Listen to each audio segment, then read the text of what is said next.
Hello, Canada, hockey fans, United States, and Newfoundland.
Yeah, definitely. I mean, the Stars are a trendy Stanley Cup pick. Our friend Haley Salvian has them picked them as her Stanley Cup champion before the season. Didn't want to budge, at least last time we spoke to her, but she picked them for good reason. I mean, they kind of have the hallmarks of a potential Stanley Cup champion, or at least a threat to win the Stanley Cup, with a really dominant goaltender in Jake Ottinger, who the Maple Leafs will not see tonight, a number one defenseman in Miro Heiskanen, a lot of talent up front. Even the guys like Tyler Seguin and Jamie Benn take a little bit of a step back. Doesn't really matter because they've got that next wave of talent coming through with Rope Hintz and Jason Robertson. Like they are loaded up front. They run three lines deep at least, and they have a lot of depth at that forward position. So they've got all the hallmarks of a Stanley Cup champion. Do they have the high end? Maybe not, but the Vegas Golden Knights didn't really need the high end last year to win their Stanley Cup. Hill as their netminder, who was like fifth in line. Yeah, I mean, and he gave them Jake Ottinger-like performances, and he's doing it again this year. But I guess I'm more talking about Jack Eichel. And Jack Eichel was obviously this flashy, brilliant player, $10.5 million, made a lot of money right away, and was that type of guy, but kind of became less of that type of guy when he won with Vegas, and more of a 200-foot player who's defensively responsible first. They weren't built like the Maple Leafs were built, in that they have a bunch of high-priced talent up front. Dallas is similar. Dallas is very deep, and Dallas will definitely be a challenge for the Leafs tonight. All right. We won't see Ottinger tonight. We will see Scott Wedgwood. He's, not Jake Ottinger, but he's actually having a pretty good season. 13-4-4 with a 298 goals against average, not the greatest save percentage at 899, but he's 5-1-3 on the road this season with a 914 save percentage. And the Stars themselves are the best team in the NHL point percentage on the road, 0.708. So you're having a team on the Stars who clearly have found some chemistry, clearly have found some sort of vibe on the road. They are producing at the highest rate. And the Maple Leafs have not played well at home. They don't have a great home record at all. Quite different than their road record. So I don't know, those two stats coming head to head, doesn't seem to fare well for the Maple Leafs, but they need a win. They had a tough one on Monday night against the Islanders, a classic revenge angle with, good old Pierre Engvall getting the win. And the Leafs are not comfortably in a playoff position. They're still fighting for that. They can't afford to be giving up regulation losses, which they don't do often, but they did on Monday. Yeah, I mean, it wasn't all bad, I don't think. That outing against the New York Islanders, I thought it was a competitive game. Probably a good showcase, honestly, coming out of an All-Star break, coming off a long layoff. I thought Austin Matthews looked really, really dominant. Loved what I saw from him over All-Star weekend. I think that carried through. But you're right. When you haven't won a hockey game in a while, I think it can kind of linger and stay with you and be a bit problematic if it lasts too long. So getting a victory over a really good team in Dallas and not letting it fester, I think is a pretty important thing here for the Maple Leafs tonight. All right, so Leafs 5-0-0 in their last 5 against the Stars. Second longest. It's a little surprising. Yeah, that's crazy. Second longest active win streak for the Maple Leafs. Flyers with 6 in a row. All right, we got lots of revenge angles for tonight. So let's take a look at our player to watch presented by Bet365. Visit the app for the latest odds and find out why it's never ordinary at Bet365. Must be 19 plus. Ontario only. Play responsibly. The Robertson Bowl. Let's start with that. I think it's got to be Nick Robertson, at least in terms of from the Maple Leafs side. You have to scroll down a little bit to get to the name Nicholas Robertson on Bet365. Plus 450 to score tonight. I just think there's got to be a little extra incentive when your brother's on the other side and when your brother's playing a starring role on the other side. But also, we know Calle Yarncroke is out right now, which means more opportunity for middle six wingers for the Toronto Maple Leafs. A little bit more ice time for guys that don't play the defensively responsible minutes or the unsheltered minutes per se. So Nick Robertson, maybe a few more shifts, a little extra ice time, maybe some opportunities to put the puck in the back of the net. So I'll take him plus 450 tonight to score. He'll be playing on a line with Noah Gregor and Max Domi. That's not exactly the most help you'll get, at least in terms. But Max Domi has a revenge angle as well. Max Domi's got a revenge angle as well, so maybe those two will combine. I'm also going to give you Tyler Seguin, plus 225. He loves to play against the Leafs. He's got 35 points in 35 games against the Leafs. Hometown kid, want to put the puck in the net. Let's take a look at the Maple Leafs lines tonight. Nyes, Matthews, and Marner up on the top.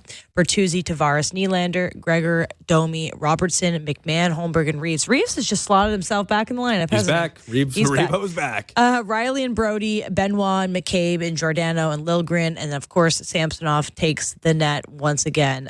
The other Reeves thing kind of came and gone quietly, and he's holding onto that spot. Obviously, Maple Leafs dealing with some injury, but he has not looked out of place. I'll tell you that. Like, he came in and he's been fine. Yeah, he's throwing the body around the other night. Yeah. Not out of place. Not like for a guy that sat for like 4 months. Yeah, you give him that. He's kind of like, you can tap him on the shoulder and get those handful of shifts out of him.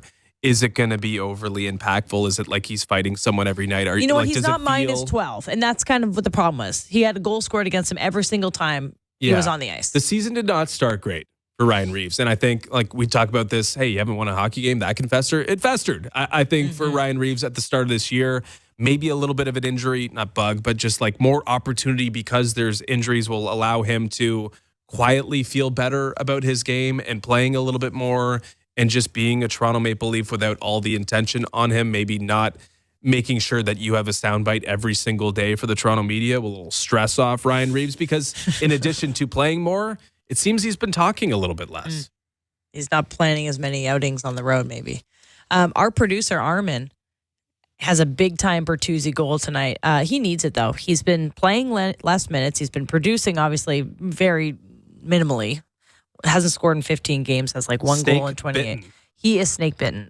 So shout out to Armin, who's like riding the Bertuzzi train tonight and wanted to manifest it for Arm Dog tonight. In terms of like important goal scorers, I think he'd be right up there at the top of the list. I think you could see some relief. If one goal could actually change the way a player feels and his next shift, it would be Tyler Bertuzzi. Getting a goal would be a big thing, I think, for the beleaguered is a better word. Maple Leaf forward. Well, Joe Bowen and Jim Ralph will have the call of the first period after the break. You're listening to Moles and Leafs Hockey on Sportsnet 590 The Fan and the Maple Leafs Radio.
home record that has not been very good over the last half season as they entertain the Dallas Stars tonight. And the overlords of the old onion bags tonight are brought to you by Superior Door and Gate Systems, Canada's top choice for automatic doors and security gates, security fencing, and bollards. Because security can only be measured by what it will save you.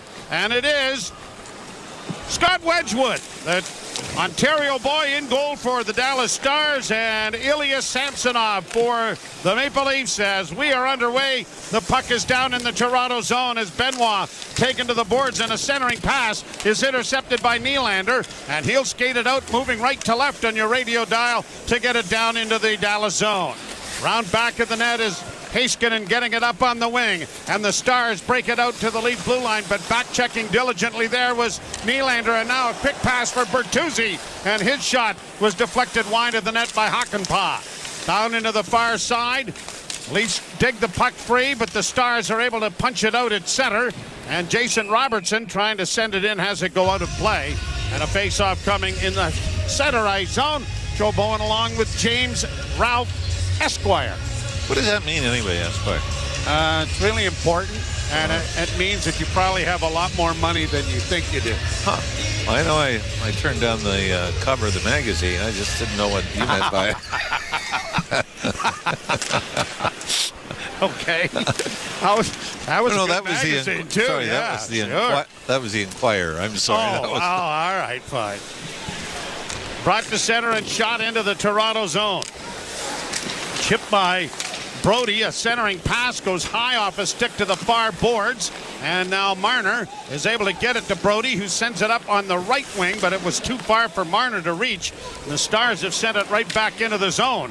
Quickly played ahead, though, for Nyes. Nyes in over the line, stops it up, gives it off there to Domi. Domi around back of the net, gets it back to the point, over on the near side, Giordano. Giordano trying to get it to the net, but had it blocked. And the Stars have launched it high to center ice. Trying to corral it there is Sam Steele. He'll get it down into the Toronto zone. Good pace here to the early going as the Leafs are able to break it out into neutral ice. Up on the wing for Domi, trying to send it in, and does. Noah Gregor in pursuit, but it's sped around the boards to the far side, and the Stars will get it out at center and bring it down into the Leaf end. Joe Pavelski sending it down into the corner. Round back of the net. Domi is able to punch it up on the wing, but it is kept in at the blue line.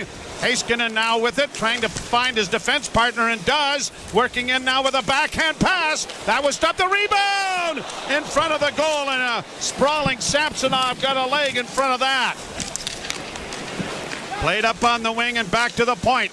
Heiskanen with a drop pass and a shot that didn't make it through the crowd in front of the net.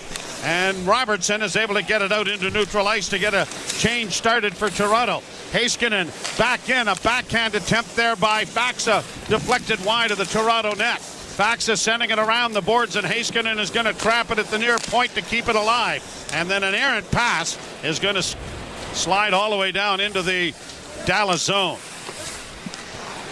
It'll be an interesting coaching matchup here tonight. The Dallas Stars roll four lines, more possibly than any other team in the National Hockey League. And the Maple Leafs do not. So it will be interesting to see the matchups that are presented here as Tyler Seguin in with a shot. That's knocked wide of the net by Samsonov. A puck still in the Toronto zone. Samsonov leaving it for Morgan Riley, and it'll be played off the boards and tipped down into Dallas territory, but it's going to be an icing call, and back into the Toronto zone it will come. Well, to back up what you're saying, let's take a fourth line player for the Dallas Stars. Now, pretty good numbers for Evgeny Dadonov. 10 goals, 21 points. But as a fourth line player, and it's listed right on our game sheets here, as the fourth line, he is averaging 13 minutes and 14 seconds. Pretty good, isn't it? Yes, it is. Max Domi, who's considered a third-line player for the Leafs, is averaging less ice time by almost 40 seconds than Dadonov per game. So either the Leafs, bottom six, aren't good enough to play more, or they're not going to be able to produce until you give them a better opportunity, and that's obviously not for you and I to decide. No, it's the old chicken and egg axiom of the coach. Play me more, I'll play better. But if you don't play better, I can't play you more. And it's that has gone on for the history of this sport. Well, when they started using two lines, let's say that. Here the Leafs across the line. Bertuzzi trying to flip it in. That was knocked aside by Wedgwood. One of the things that Pete DeBoer likes to do is make sure that the hometown boys are going to play a lot. Now here's Tavares coming out from behind the net. Gets the shot away blocked. Came right back to him. Tavares working on the blue line. Gets it down into the corner. Looking for Bertuzzi in front there was Nylander, but couldn't make a pass. Tavares and now Bertuzzi in. That comes in front. Back to the point. Kept alive there nicely by the Leafs. McCabe. Tavares in the corner on the far side. Tried to get it back to the point, but it was intercepted. And the Stars are going to skate it out at center and just shoot it into the Toronto zone to get a change started. Giordano taken to the boards efficiently there. Sam Steele comes away with the loose puck and gets it around back of the Toronto goal. Pass intercepted though, and Nyes for Matthews, and now Marner. Marner flipping into the left wing corner. Nyes strides in after it. Spun around the defenseman, but the puck comes free. Back to the blue line. Marner couldn't keep it in. He is able to restore it though at the Leaf blue line and looks up the middle to find Matthews. Matthews left wing side, bounced over Morgan Riley's stick. Puck sent back into the Toronto zone, and now here are the Leafs. Liljegren getting it up on the right side. Cross the line, Marner, who pulls up, sends it down into the corner for Matthews. Oh, he had Nyes in front of the net, tried to make a backhand pass, but it was blocked. Stars send it down into the Toronto zone. Both teams are changing. Up on the left wing is Robertson. The Leafs Robertson, and then took a high stick. And there's going to be a penalty here to the Dallas Stars. I don't think Robertson is trying to draw the double minor because the official is actually chasing him back to the Leaf bench to try to survey the damage. No, it is going to be a 2-minute minor. The other thing, when you start looking at Max Domi or even Tyler Bertuzzi and the numbers not being there, Joe, and certainly you can contribute more 5-on-5. But the second power play unit gets next to nothing in ice time. So you're not going to build up some stats, power play stats or anything else that you can pad those totals. Joel Hanley gets the penalty. And the Stars, in their last 5 games, have been a little porous on the penalty kill. They've given up 5 goals in just 10 times short. Even though they're 8th overall in the penalty kill in the NHL. And number 1 overall in shorthanded goals. Leafs dropping it at center. Matthews gets it in on the right side. Nylander walks the blue line, works to the near side on his backhand, banks it back to the point now to Marner. Marner works into the corner, gets it back to Nylander, doesn't shoot it. Dishes off to Riley, down into the corner. Matthews centering pass didn't work. He gets it around back of the net. Freed it up. Oh, a chance there for Marner to get it out in front. Nylander was waiting, but it went off a skate. Now Marner coming out in front of the goal. Tried to find Tavares at the doorstep, and it was knocked to the near boards. Nylander with it again. Works it back to the point to Riley. Riley to Nylander to the one-timer. Scores! William Nylander. A little give and go, and when he got it back, he wires it in behind Wedgwood, and the Leafs have opened the scoring on the power play. As impressive as the shot is by William Nylander, Joe, Mitch Marner provided the screen. And we talked about this of late with John Tavares. Take away the eyes of the goaltender with the extra man.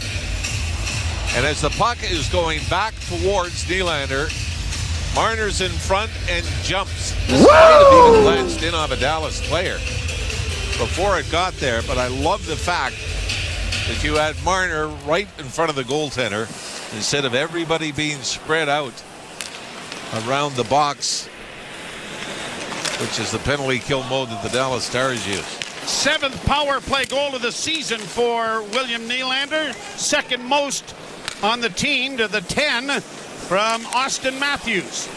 Only his 3rd in the last 12 games. And actually the other 2 both came in one game against Vancouver.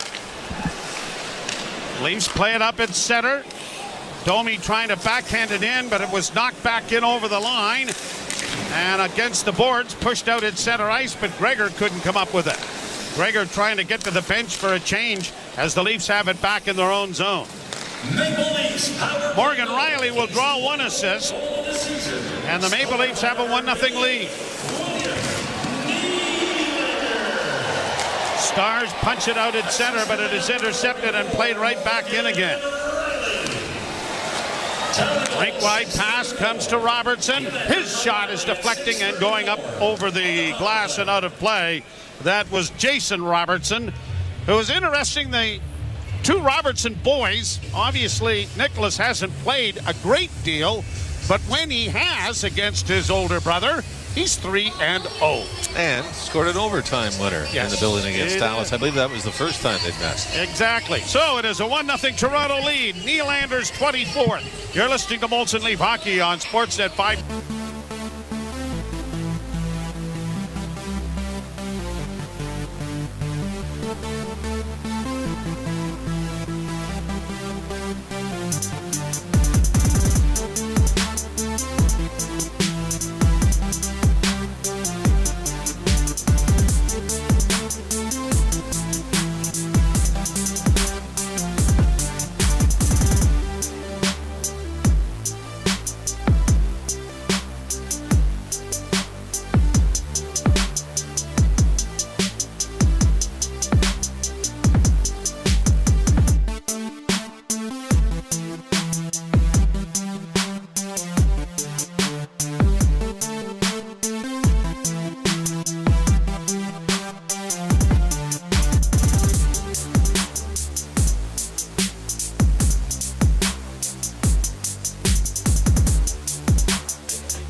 Zone, a 1-0 Leaf lead on a power play goal scored by Willie Nylander. Now a centering pass. Oh, and a giveaway there by Brody, and a big save made by Samsonov. Cleared back to the blue line, kept in, and another shot deflects wide of the Leaf goal. Where the Leafs have been guilty of. And that play right there, exactly. Brody trying to put it up the board, circling from behind his own net. Just puts it right onto a Dallas player's tape. Brody after it in the far corner. Gets it now to Matthews. Matthews pushes it ahead for Rielly, who gets it off Nyes into neutral ice. And the Stars trying to regroup along the boards, get it into the Toronto zone. Poked back to the blue line, but then kept in, and a centering pass was deflected just wide of the Toronto net. Puck is in around back of the goal. Trying to come out with it is Jason Robertson. Robertson getting it back to the point. Heiskanen with a shot that deflected wide. Shots are two apiece, but the Leafs have a goal on the power play. At the point, Harley trying to keep it in with a shot, and that deflected just wide. Round back of the net. Into the near corner for Morgan Rielly to push it ahead. Kept in at the point by Harley once more. Shot didn't make it to the net, but Jamie Benn is after it as he gets it back to the point once more. A shot! Oh, and a bit of an Irish two-step done there by Samsonov, and he managed to get his left pad in front of it when I think it must have been deflected down because he was lunging upwards, it seemed, and then had to snake that left foot out. Unless he heard you, I don't think he knew he got a piece of it. But you're right. I think that was one of those mid-air deflections. It was about waist high and then bounced right off the left pad. Do you really think he listens to it? Well, Even if you're trying not to, sometimes. Shot from the point is blocked. You project well. Every now and then I'll see him. Thanks for the vote of confidence. No, that's I think it's important in our line of work. Here's the chance for Faxa getting it over the line, and it's turned over. Tavares getting it ahead on the left wing. In over the line it goes as Gregor was able to poke it in a little further. Tavares unable to come up with it. Nylander chasing on the back check, and it's cleared down into the Toronto zone by Dallas. Here's Tavares and across the line. Tried to find Nylander on the near side, but the pass was intercepted, then pushed back at center. And Benoit does a nice job of getting back there to intercept, but then an errant pass. Duchesne with it now. Had it taken away by Nylander. Flipped to the blue line, but not out. Nylander was flattened then by Marchment. In along the boards is Marchment. The Uxbridge native sends it around the boards to the near side. Played around back of the net for Seguin, who centered in front. Good play by McCabe to tie his man up. The puck around back of the net. Penalties coming here. And McCabe and one of the Stars getting into it, but a high sticking call is coming here against Toronto. Mitch Dunning and Eric Ferlat are the referees. Jonathan Deschamps and Devin Berg are the linesmen. So the Stars go to the power play. Leafs leading 1-0. You're listening to Molson Leaf Hockey on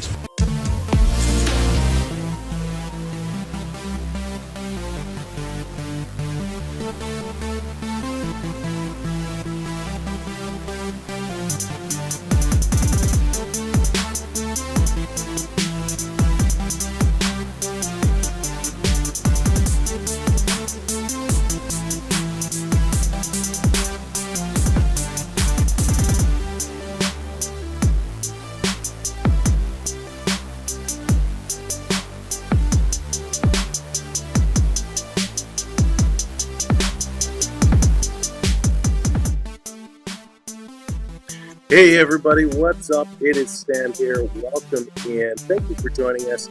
We had to do things a little differently today as I'm still pretty under the weather, but I could not stay away. So thank you so much for joining us here as we try it out this way. Make sure you do hit that thumbs up button, hit that like button for me.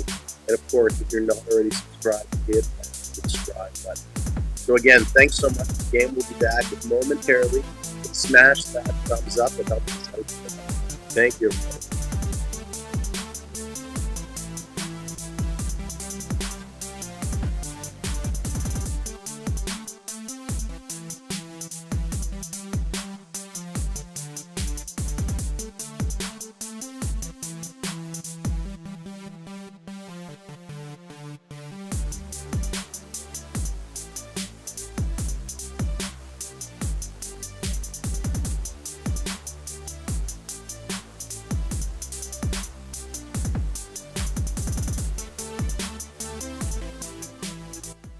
high sticking at 10:54, and the face-off in the Toronto zone. The Stars are 32 of 142, which is 13th in the league at 22.5%. 4 for 23 in their last 8, but they opened the scoring in Buffalo last night. 2-1 win over the Sabres. A game that Jake Ottinger was the best player on the ice. He's backing up tonight. Ottinger, of course, was one of the goaltenders at the All-Star game over the weekend. Stopped 47 of 48. Brought on by Pavelski. The veteran gets across the line, dropping for Jason Robertson. A shot. Good toe save made there by Samsonov. Played back to the blue line. Heiskanen keeping it in. Near side and a pass in front. That was blocked nicely there by Giordano. Kept alive by Heiskanen again. Back to the point. Robertson over on the far side. Looking for a return pass. He'll get it from Ben. Just kept in. Ben then loses it. And the Maple Leafs have intercepted, and Nylander very quickly sends it the rest of the way down the ice. Back come the Dallas Stars. Brought on at center ice now by Wyatt Johnston, the Toronto native. Got it in across the line. A pass back to the near side. Seguin shot. Blockered away nicely by Samsonov. Back to the point. Heiskanen now to Seguin. Closing another shot. That's high. And it's going to carry him off the end boards and slide all the way down into Dallas territory with 43 seconds left to go in the power play. Stars bring it out. Drop pass now for Wyatt Johnston. He hits the line. Works in on the left wing. Dropping it back to the blue line. Intercepted by Toronto. Pushed ahead for Nyes. Nyes with a break in on goal. Backhand try. Stopped by the left pad of Wedgwood. Nyes trying to maintain possession back of the net. Gets it to Marner. Marner's going to backhand it all the way down the ice. But the Stars are going for a change. And so despite hustling back there by Giordano, he had all kinds of time. Now Matthews playing it back into his own zone. The kill off the remaining seconds on the power play, and returning to the ice is Jake McCabe. Played in on a delayed offside that's going to turn into an icing against Dallas with exactly 7 minutes to play in the first period. And the Leafs have withstood the power play, and they have been rather proficient in the penalty kill over the last 5 games now. 11 straight kills for the Maple Leaf penalty killers. Am I wrong in that? They gave up a power play goal last game. Was it? I don't have that marked down. Maybe you're right. No, you're right. I got 10 for 10 in the last 4. Yeah. You're right. So by adding one for that one, it was 11. I just didn't feel bad. I didn't feel bad about the last game. No. Didn't feel good. Stars in with a shot taken on the chest by Samsonov. And no, you just didn't trust that I knew what I was doing, which is understandable. But when we've got Actually, I couldn't agree with you more. But when we've got the same thing written down, one of us should figure it out. My side of the debate is a little weakened. Oh, thank God. Folks, as you well know, mathematics and stats are not our strong suits. You can also see why analytics departments popped up. And you can also understand why none of those phoned us to see if we'd like to work for them. Yeah. Those guys don't know. We got somebody. Shot down into the Dallas zone. A giveaway there for Domi almost. Now Matthews arrives on the scene to play it back of the net. Max Domi couldn't come up with it. It comes into an empty corner, and the Stars trying to launch it out at center ice have done so. And now play it to the Leaf blue line and down into the Toronto zone, courtesy Radek Faksa. Well, the breakaway opportunity by Matthew Nyes show was only the 3rd shot of the period for the Leafs. They got 4 now to the Stars 6. But Nylander scored on the 2nd shot in a long drought after that. He has it again in across the line.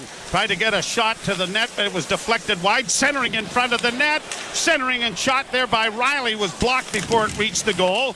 Nylander back to the goal. Oh, he had a man out in front and Bertuzzi, but it went off the side of the goal and then changed the angle. Changed the angle, and Bertuzzi never got a stick on it. Played to the center ice area. Turned over at the red line. Cleared back into the Toronto end as goaltender Samsonov playing that rather close to the trapezoidal area. Now cleared down into the Dallas zone, and Tavares almost got a break there when Wedgwood gave the puck away, and now it is another high sticking penalty coming up, and I believe is going to Dallas.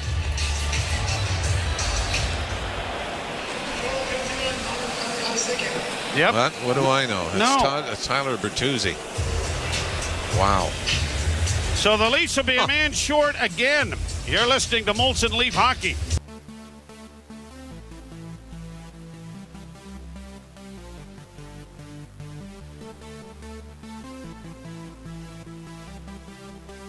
All right, what's up, everybody? Again, welcome in. Thanks for supporting us as we try something different. I know I originally canceled all the streams for this week, but I could not stay away.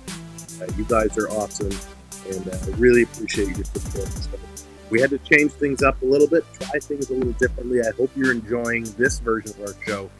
We will be back as soon as we're back healthy. We'll be back to do our regularly scheduled program. So stick around, enjoy the show. Let's have some fun chatting. Really appreciate it. If you haven't hit that like button yet, kindly hit that like button. It goes a long way in helping push out the streams. And of course, if you have not yet subscribed, make sure you hit that subscribe button. We're going to welcome in Daryl, Mark, Krista, Onyx, Monty, B. Disney, Very Us. Thank you so much, Dallas. Appreciate everybody being here. If you're Ninja watching in the background, thank you for joining us tonight. We appreciate it. Again, we'll be back on momentarily.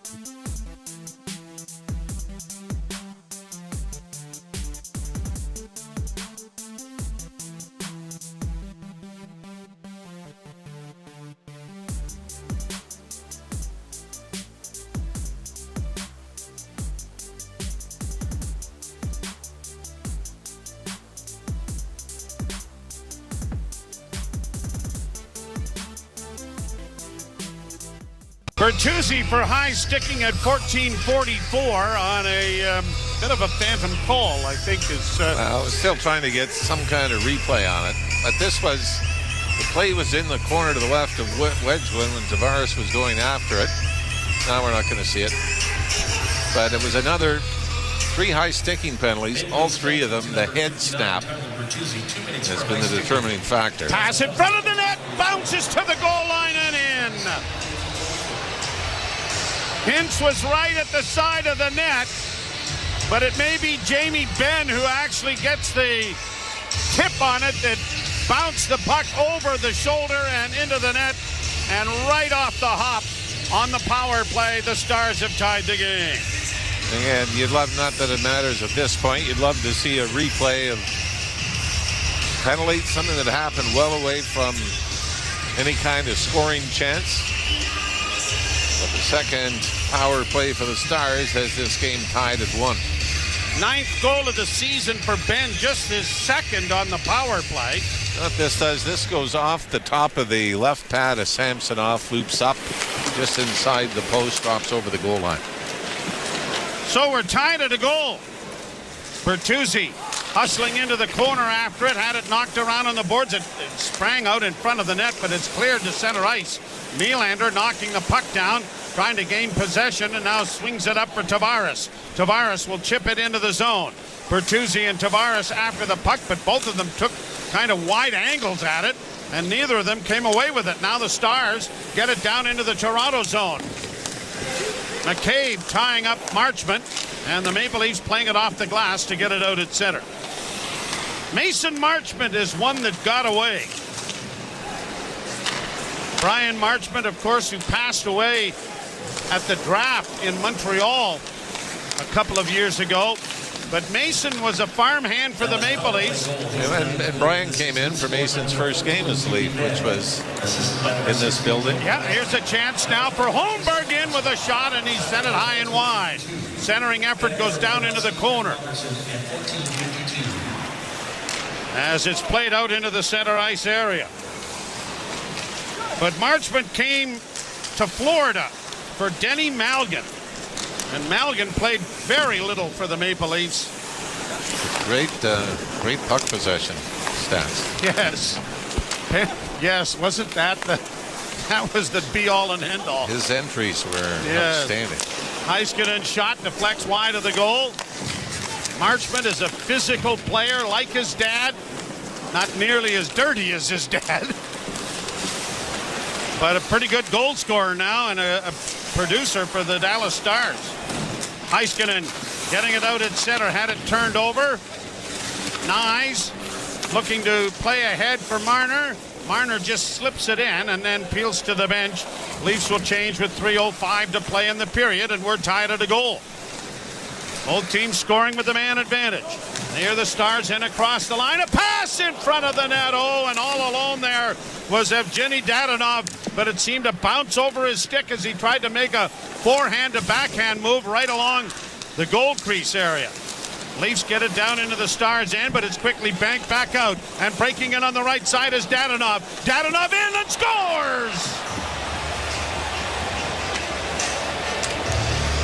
The depth of the Dallas Stars showing here. Dadonov with a great move to get around McCabe and buries it for a 2-1 Dallas lead. Well, they might have witnessed more than just the depth of the Dallas Stars. The turnover by the Leafs at the Dallas line basically looks like it's one-on-one from the blue line in. Bobby McMahon stops. Or no, this was the replay of a play that happened 8 minutes ago. We're going to see first. This one, it's bounced past McMahon. Dadonov, one-on-one with McCabe, just cuts to the middle. And the fourth liner for the Dallas Stars puts it right along the ice, middle of the net, to give the Stars a 2-1 lead, 2 goals and 7 shots. The Leafs at the other end have only mustered 4 despite scoring first. So the Dallas Stars, Dadonov's 11th goal of the season, and a long shot is gloved by Samsonov and will be held. A game-winning goal a couple of nights ago against the New York Islanders was 5-hole. And this was the same. It was a cut to the middle by Dadonov, but that 5-hole was wide open, wasn't it? I mean, you can certainly argue that a 1-on-3 guy should be able to get into the slot off the right wing boards. Leafs have had some pretty good fortune against the Stars. They're 5-0-0 in the last 5, outscoring them 19-6. Though the best but Dallas has been the better team thus far here in the first period. And the importance of specialty teams, right? Yep. You get the second power play, you tie it up, and then you bang in another one late. Here are the Stars in over the line. Pavelski with a shot, a deflection, and that was knocked away by Samsonov as it was centered. Cleared ahead by Gregor to center ice, one-handed by Domi down into the zone. He goes into the corner after it with Joel Hanley, and the Stars will get it out into the center ice area, forcing Brody back into his own end. He gets it off on the near side for Morgan Riley. Riley, a pass ahead at center as it is shot down into the zone. It clears the glass. With a minute 35 left to play in the period, Dellandrea and Suter draw the assists on the goal. Well, like we said, you talk about the depth of the Dallas Stars and everyone scores. I mean, there's a fourth line player now that has hit the 11-goal mark. Even for Ben, only his 9th goal of the season. Well, but you know, here's a guy that was an Art Ross Trophy winner having an off year, and Dallas isn't. The Leafs' fourth line doesn't have 11 goals this year. At the point, Riley with a shot that went high and wide of the net. Pushed back out at center ice now by the Stars. Ahead for Tavares. Near side Nylander. Trying to walk the line. Circles back. Had it knocked off his stick. Double teamed along the boards. Then stole it back. Now trying to drive the net. Had it knocked back at the goal. Able to play it on the near side. But it's intercepted and banked out at center ice by Dallas. McCabe on the left wing, dropping it back with 42 seconds left to play in the period. Benoit's pass intercepted by Hines in across the line. 2-on-1 break, a shot, and that deflected wide of the goal. The rebound back to the point. Robertson keeping it in with a long shot that is swallowed up by Samsonov and will bring a face-off in the Toronto zone. And that is shot number 11 on the period. 4 for the Maple Leafs as Dallas leads 2-1.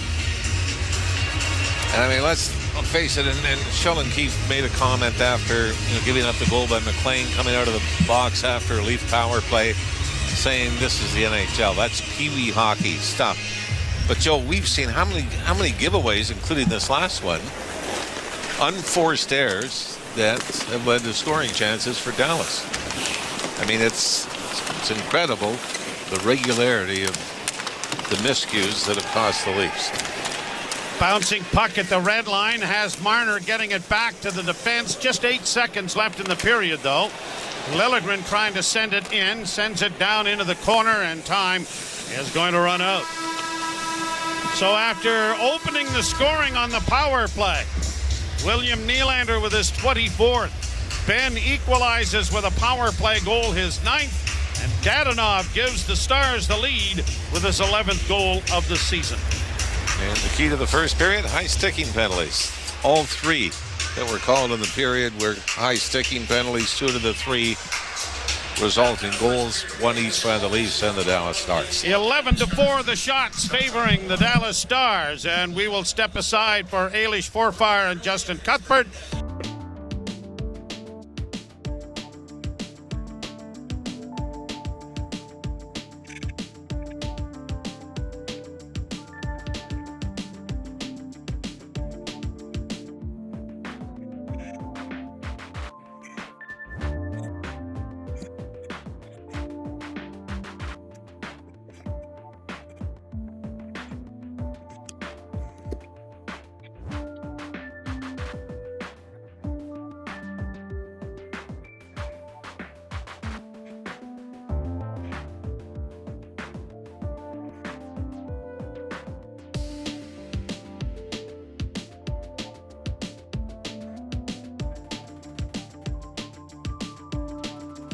What's up, everybody? Hopefully y'all can hear me okay. Just wanted to say thank you so much for hanging out with us today, doing it a little differently. I'm still under the weather and still have a nasty cough, but wanted to at least be here to hang out and chat with everybody in the chat. Really, yeah, it is tough to watch. I mean, they're falling apart. They're not looking good at all. So I'm not sure what they do, how they're going to figure that one out. Lee, it's tough. It is tough. Can you guys hear me okay? Is the sound okay? Hopefully you can hear me all right. And hopefully the sound during the game is okay.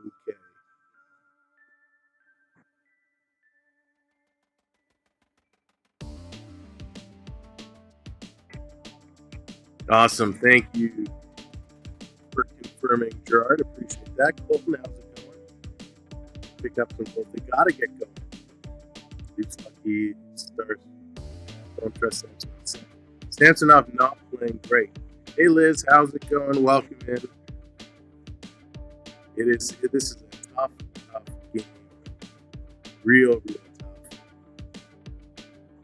I don't know what they're going to do. We got to figure something out. Liz, thank you so much. Hardly. But I appreciate the comment.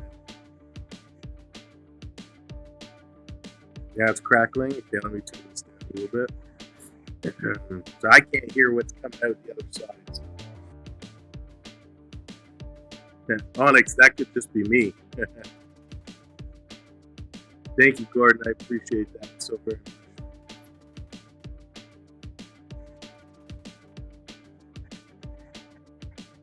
Bluetooth fade in and out. Let me see if I get my microphone.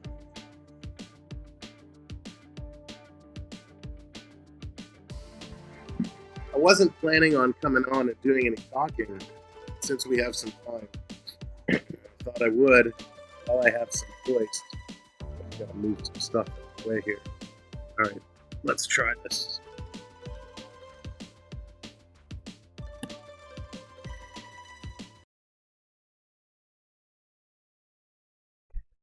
All right, how's that? Hopefully that sounds a little bit better. Pull out the microphone instead of using the computer audio. Yeah, Gerard, we're fighting. We're fighting. It's almost time to take some meds again. I know, Daryl. It was meant to be. It's like they told me. Don't do it. That was tough. I made it up for the first 2 periods, and I went to bed. I didn't stay up to watch the third, and when I got up in the morning, I was not happy. I was really hoping the Oilers would have taken it. Broadcasting from space. One day, Peter. One day we will. Donald can't hear. Can everybody else hear? Hopefully other people can hear. They did, Daryl. Yeah, they lost. They went ahead. They went ahead in the third period. Vegas went ahead, and then they scored an empty netter. It was unfortunate, but oh well. Oh, Donald. That's funny. Sam, you know what, Gerard? It's funny. I wanted to for a very long time. When I was in school, I wanted to get into sports and entertainment. I'll tell you my story since we have time. I actually did my co-op. It's my placement at a radio station, a sports radio station here in Toronto. And that was a lot of fun.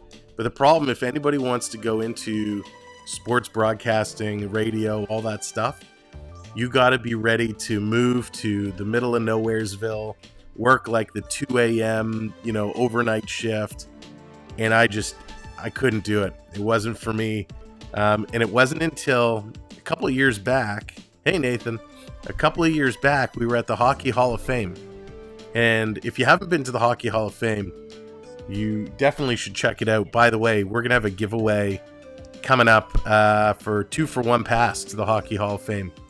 We're going to be giving away, so you'll get with one paid admission, you get a second admission, so you and a friend can go. But 2-1. 2-1 is the score. No, 3-1 was the Oiler game, the Oiler Vegas game the other day. Sorry for the confusion. But yeah, if you haven't been to the Hall of Fame, we're going to be giving away a 2-for-1, a buy one get one. Thanks to Rick for sponsoring kind of that giveaway. So as soon as we get back, I was hoping we'd actually do it kind of tonight, but as soon as I get back and we can do our proper stream, we'll do a giveaway for if you're in the Toronto or surrounding areas. You can enter to win a pass to the Hockey Hall of Fame. So in the Hockey Hall of Fame, they have a section where you can actually pick plays on a screen, and you get to call the play, and they record you doing it, and you hear yourself back. And when I was there actually with D, and I was screaming, I was going bonkers at this play on the TV. It was hysterical. And I think I really embarrassed her, but it was so much fun, and I knew right then and there this was something I'd love to do. And thanks to YouTube, it gives you the ability to kind of fulfill your dreams, right? And so this allows me to do it kind of my way and have some fun. Now, obviously, I don't know how the pros do it. I've never actually seen a pro broadcaster call a game. I'd love to one day. I'd love to see the ins and outs. But I'm glad you guys enjoy our call and how we kind of make things happen. Hall of Fame is on the bucket list. Yeah, it is so cool. It is really, really cool. Gator, what's going on? We're fighting. We're doing our thing. But yeah, Hockey Hall of Fame definitely is something you need to check out and be a part of, because it is so cool. It is very, very, very cool. All right, one thing we need to do, we got to get those likes up. Excuse me. So if you haven't hit those likes, hit that like. Krista, I was supposed to be at the game today. And, after the stream on Monday, after that Leaf game, I was not feeling good when we got off the stream and kind of went to bed. And it was a rough night. I started coughing a lot. And it was not a good night. And then the last couple days, it's been fever and chills and all the fun stuff. So I was supposed to go to the game tonight. Didn't end up going. Sent D with the little guy. So they're going to enjoy. But I'm here with you guys. Yeah, Krista, unfortunately, it's come back and got me yet again. And it's probably my own fault. I know I pushed myself pretty hard, but I wanted to be here. I wanted to take part and hang out. It wouldn't be a Leaf game without hanging out with all of you. Duck, what's going on? Tomcat, how's it going? Oh, I will. Lisa, how's it going? Oh, that's okay. You know what? I'm sure I picked up something at the All-Star game. It was probably that guy who said I was sitting in his seats and he was in the wrong section. I'm sure he got me sick. I'm just going to blame him. But I'm sure it's probably something from the All-Star game that got picked up. It's going around. It's going around town. I'd love to say the Leafs are experiencing some illness because the way they're playing right now, they are not looking good by any means. Jonathan, yeah, it was a last minute thing. That's why make sure your notifications are on. Yeah, probably was. And did I see, who was it? Did I see somebody said they got a Nick Robertson stick? I don't know where that comment was. But whoever, oh, there, Colton, it was you. You got a Robertson stick from their practice. That is sweet. That is very, very cool. The sticks they used today are amazing. And they're worth a lot of money. If you're down at the building and you go inside the stadium, you can actually purchase Game Use sticks, and they're like $300, $400, $500 depending on who it is. Nathan, we're doing all right. We're hanging in there. 500. Yeah, it's crazy. Especially the Nylander ones. The Nylander ones are a fortune. David Boy, what's going on? It's not going to happen. Not going to happen. We're going to make it. I would, but in Winnipeg. In the winter peg. You know what's crazy? Talking about the winter, this winter hasn't been so bad. Knock on wood. Our man, how's it going? He did. I saw that. I don't know if you guys saw the post-game conference. Again, this is Keefe being Keefe, right?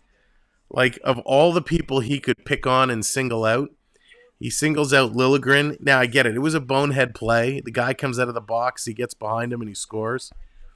But come on, it was a group effort. The group did not play well. Reeves should be in the AHL. Reeves should be nowhere near a hockey rink.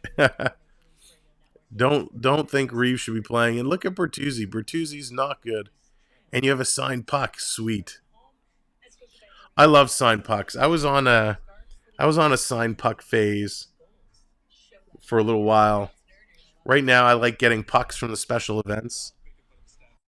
So when we were down at the All-Star game, we got, the All-Star game puck. And I got a used puck from the skills competition, which is pretty cool. I'll show that next time we get our video up and running when we're healthy. But yeah, got some nice stuff. I love NHL memorabilia right now. It is so cool. I wish I could get more of it. I'd love to get, there's certain times you can get players' gloves, the autographed gloves. Those are cool.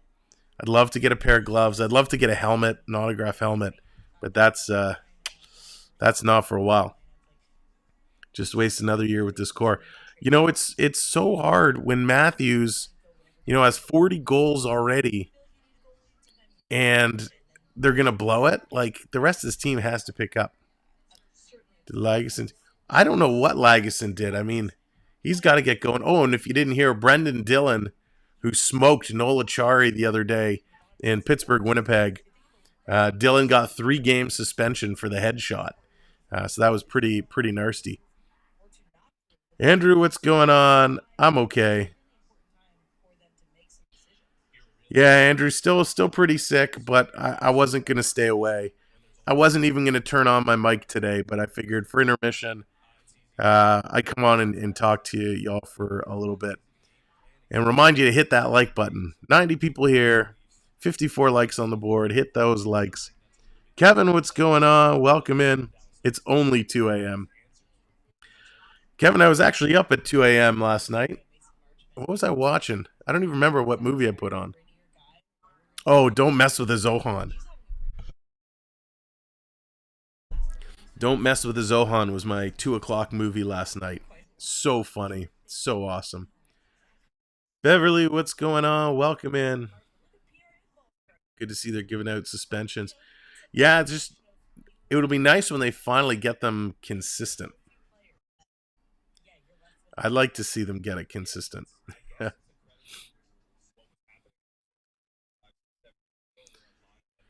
Well, let's see what this Leaf team can do. I mean, they're struggling right now, big time. And listen, Dallas is a good team, right? Let's not take anything away from the Dallas Stars. When you look at Dallas's lineup head to toe, they are stacked. And I mean, that's the problem with Dallas, right?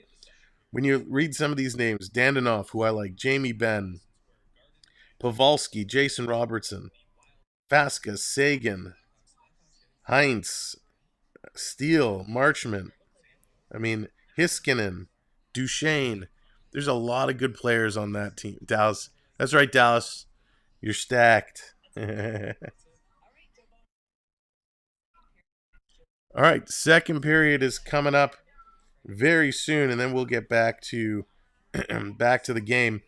Toronto led the way in faceoffs that period, 56%. So that's good.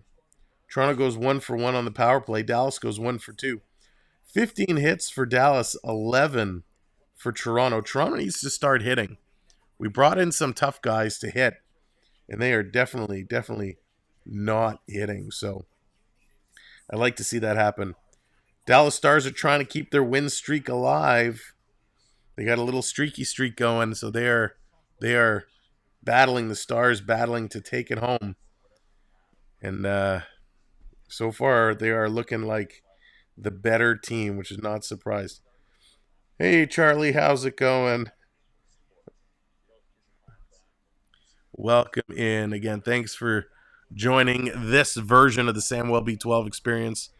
We're trying things out to at least bring some type of content to you. You'll have to let me know when the stream is over. Let me know. Go comment on the stream and let me know if you like this or prefer our standard way. Maybe I'll put a poll up. I'll put a poll up shortly. Maybe that's a good way to figure it out.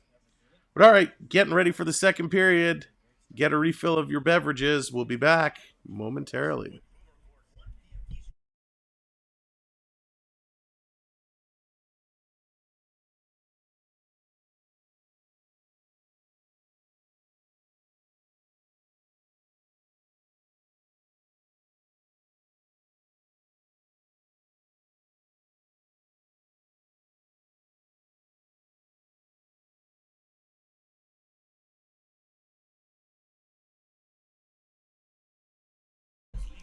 Thanks, Onyx.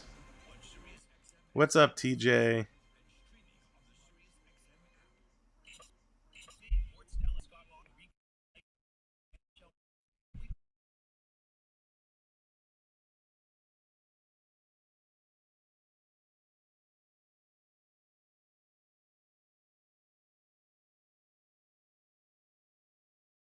Two to one after one period of play, and the first period was presented by Bet365. Visit the app for the latest odds and find out why it's never ordinary at Bet365. Must be 19 plus, Ontario only. Play responsibly. One thing about the Dallas Stars coming to town, we get to see some familiar faces and old friends. Yeah, some great friends. Pete DeBoers and Steve Spott. Yeah, had a nice chat with Pete before the game. Just great people. And then, of course, on the broadcast side, Daryl Ray, who is a roommate of mine in Halifax in the 80s. And recovered. And, well, recovering. Every time he says he's recovering something because of me. And Jeff Reese, the goalie coach, who has done so much great work, another roommate that I had up in Newmarket. You've ruined a lot of careers. Yeah, but at least I put myself first. Off the bat, it goes out of play. There's going to be a face-off in the Stars' head. And I'm guessing I made a lot more careers than I ruined. Well, no, yeah, that's true. It was the position. A lot of people moved on from that level and went on to great things in the National Ice Hockey League, thanks to you. Nick Kypreos, his only professional hat trick. Me. Congratulations. Claude Julien. Me. Nice. Although the second one, I remember, I thought it was icing. So not to take anything away from Claude. Not to take anything away from milestone night. Leafs back in their own zone. Played it off on the far wing for Morgan Riley. Riley got it ahead. A tip pass for Nyes. Nyes mishandles the puck. It goes into the corner. Marner getting in there first, but couldn't drag it along with his skate. Nyes trying to tie his man up as it comes around to the near side, and Brody trying to backhand it around back of the net, has it go off a stick and up into the screen, and out of play with a face-off coming in the Dallas zone. Well, the Dallas Stars come into the game with a 4-game winning streak and 9-2-1 in their last 12. And speaking with Jeff Reese, he was saying that Jake Ottinger took a while to get going, get his traction going. But obviously, he said we can score. And we've seen that from all 4 lines this season. But like I said, Jake Ottinger last night, 47 saves and a 2-1 win over the Buffalo Sabres. Puck down in the Dallas zone. Nylander tried to tip it, but it was pushed out at center ice then by Dallas. And that will force Liljegren back into his own end, and he circles back behind his goal to get it ahead to Nylander. Nylander coming through neutral ice. Works to the left wing side. That looked like it might be offside, but it's been waved on. At the blue line, a shot taken by Tavares was deflected wide of the goal. Puck around back of the net. Tavares slams his man to the boards, and it is launched out at center ice, and the Leafs have to go back for it. Domi played it ahead on the wing. Got a return pass across the line. Tried to slide it in for Nick Robertson. It goes around back of the Dallas goal. Played by the netminder around the boards to the near side. And the Stars get it ahead to the blue line, but not into the Leaf zone. Now Robertson coming back for Toronto. Little head fake and then tried to get the shot away. And it rolled off the heel of his stick and went harmlessly wide. He gets it again in the center ice area, but can't hook up there with Domi. And the Stars will punch it back down into the Toronto zone. Giordano. A pass through neutral ice in on the left wing side. Holmberg with a long shot that went high, and that caroms up into the screen as Domi let that go just at the end of his shift. We're seeing again, we're seeing some pretty good shifts by the Leafs, where they're rolling the lines, getting some pucks deep, trying to get pucks through, and yet do not feel that anxiety that when's the next giveaway coming? When's the next breakaway? When's the next pizza thrown up the middle that gets picked off as Wedgwood, the Dallas goaltender, makes his way to the bench holding his mask. Obviously, maybe that caught part of his mask, the Holmberg shot. And they're not screwing around. He's going to the backup masks. No replacement clips. Remember those days when it seemed to take you 3 months? No, when it took 3 months to get one. No, I know. Now they have 2 or 3. They got the paint jobs done in about 40 seconds. Masks? Yeah, right.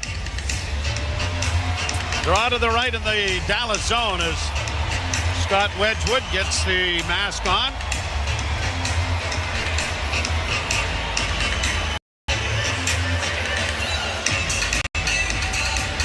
The face-off to his right. Draw one by the Leafs and a shot. Wedgwood juggled it, but then was able to get a glove on it and hold. Well, fourth line getting an offensive zone shift here. Again, from a Leaf standpoint, even though there were a lot of things that kind of blew up, you had Holmberg, Reeves, and McMahon on the ice. Your fourth line on the ice for the second goal for Dallas. Wedgwood is well-traveled, 31 years of age. Stops in Arizona, New Jersey, before arriving in Dallas the last 3 seasons. Puck down in the Toronto zone. Riley got taken to the boards and was slow to get back on his skates. The puck around on the far side. Played back in, and now Riley trying to return the favor to Radek Faksa, who took him to the boards, and he steps into Faksa and flattens him. And then Ryan Reeves getting into a push and shove with Ty Dellandrea, and the puck is back out at center ice. No takers. No. And we've got a whistle here. Too many men on the ice, or did the puck go into the bench? 2, maybe 3, 4, 5. Well, there's 6 9 now. Now there's 12. Take your pick, but no one's going to the penalty box. Face-off will be outside the Toronto blue line in front of the Dallas bench. And again, what would the comparable be to Ryan Reeves in Dallas? Who is it that would willingly drop the gloves and go out and do it? I don't think there is when you start looking up and down the lineup. Nope. Not without benefit of alcohol, anyway. Played down to the Toronto blue line. And McCabe runs into traffic on the boards. It's centered in front of the net for Marchment. Got a shot away, but it was blocked by Tavares. Tavares trying to play it out. Boy, and a hooking call is coming here. This is weak. I mean, it's going to go to the Leafs. I think Seguin is going to get it. Yep. Joe, this is stick on stick. Tavares is coming out of the zone. Seguin right behind him. And Seguin's talking to the official now. And again, it's the official that's 100 feet away that makes the call. So the Maple Leafs, who were successful on their first power play opportunity, will go to a second here. And that streak of the Leafs penalty kill went to 0 for 11 before the 12th one was scored on very quickly after penalty was called. Leafs in front of the net for Tavares. He scores!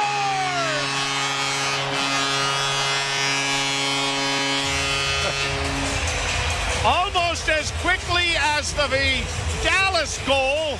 This is a quick centering pass, and John Tavares has now scored in 3 consecutive games.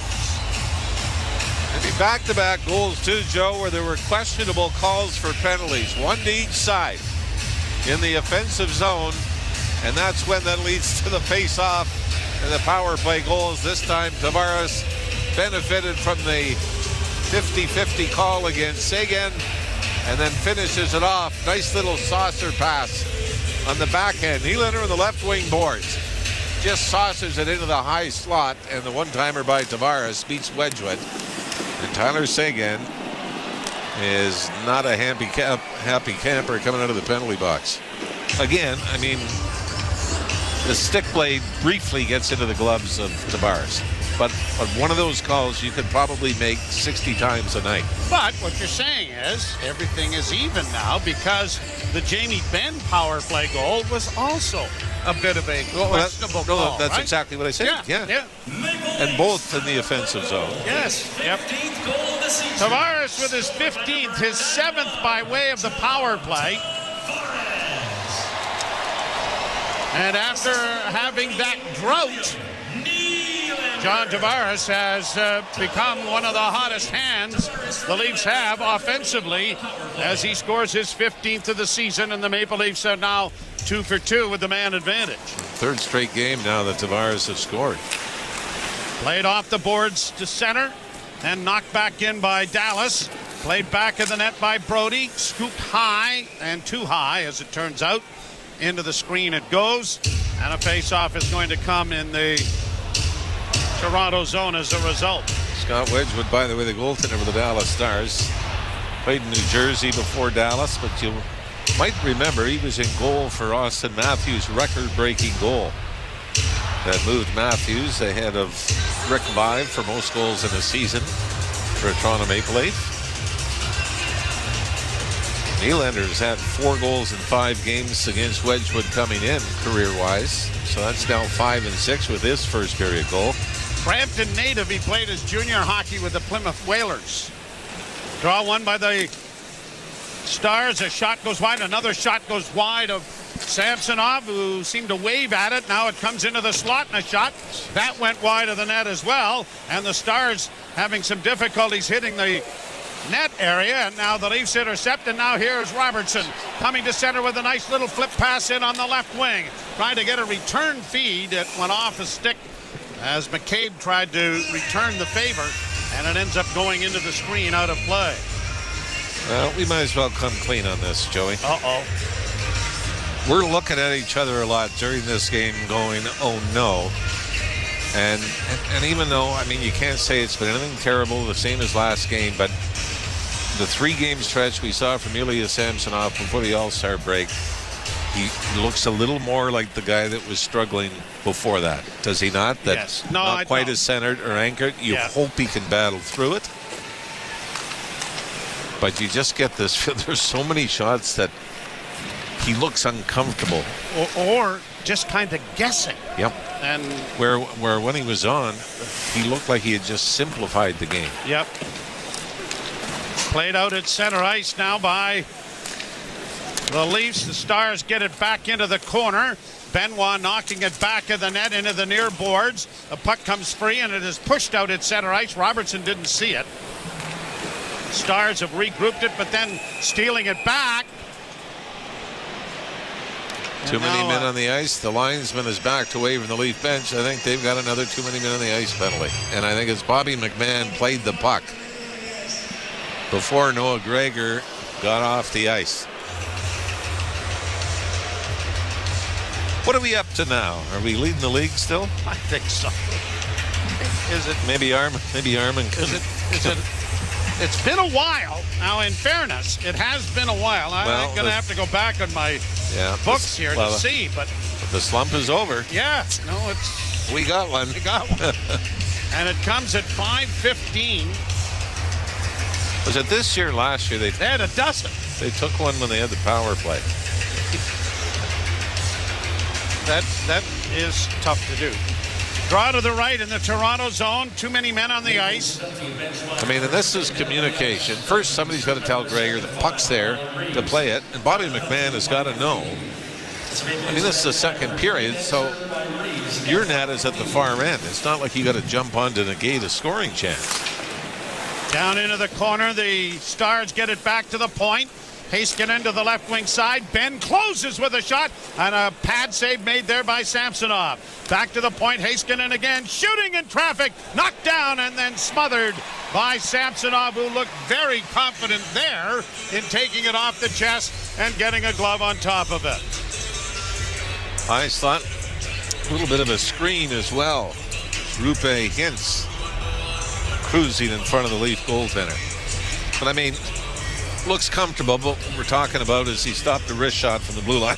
So I think we, with baby steps and feeling more comfortable. Yep. There have been some wrist shots from the blue line we haven't been as comfortable witnessing. Stars with it again. A pass intercepted by Matthews. He is able to break it out at center. Makes a nice feed for Marner. Marner breaking in with the backhand. And that was stopped by Wedgwood. Puck out at center ice and the Stars wheeling in on the right side. Try to get it back and it's intercepted by Marner again. He's away at center. Matthews catching up. Matthews in on goal! Wedgwood to save. And the rebound is coming back the other way and the Leafs are in need of a change. Back come the Stars. Here's Sagan with a shot. Blockered away nicely there as things heat up here in the second period. Well, hindsight being 20/20, you don't really need to criticize the choices of Austin Matthews. Now a loose puck and Nylander's away. Nylander in, sand on it. Has it again though. Trying to flip it in front of the net. It goes into the far corner. Pontus Holmberg unable to do much with it there, but tried to scrum it along the boards to eat up some time. Wow. Well, but looking at the Matthews chance again, Joe, if he releases that quick. Yep, here's another release that he has now down the other way, and it's knocked back into the corner, and now Holmberg starting out. Played up down into the Leaf zone. Played off the boards to center and iced. The 10th too many men call against the Maple Leafs this year. Leafs with it again. Second in the league, apparently. Thank you, Armin. And the Leafs have killed the penalty off, and as it's cleared down into the Dallas zone, the Stars playing it off the boards and brought out at center ice now. Hintz gets in over the line into the slot with a shot, and he fired that wide of the net. Domi lost an edge and couldn't corral the loose puck. It's all the way down into the Dallas zone. So the Leafs have two real good scoring chances shorthanded on that last power play. Obviously the Marner Matthews. Long shot, pad save made by Samsonov. Centering feed, unable to get a backhand away was Dellandrea. It's against the boards. He's tied up on the wall. It's drawn a crowd in against the boards. Dugout, and a bad pass goes right past Hakanpää all the way down into the Dallas zone. Leafs 2 and the Dallas Stars 2. Bertuzzi couldn't steal a loose puck. Now Matthews gets it in over the line. Trying to play it in. Yanni Hakanpää went for a big hit on Matthews and did a nose plant into the boards and got absolutely nothing but air. Centering pass, and Wedgwood is down to cover up on it. There he was, and there he was gone. Like underdog flying to works. Austin Matthews on the boards and missed them, but the Leafs huge penalty kill in a 2-2 game midway through the second. You're listening to Molson Leafs.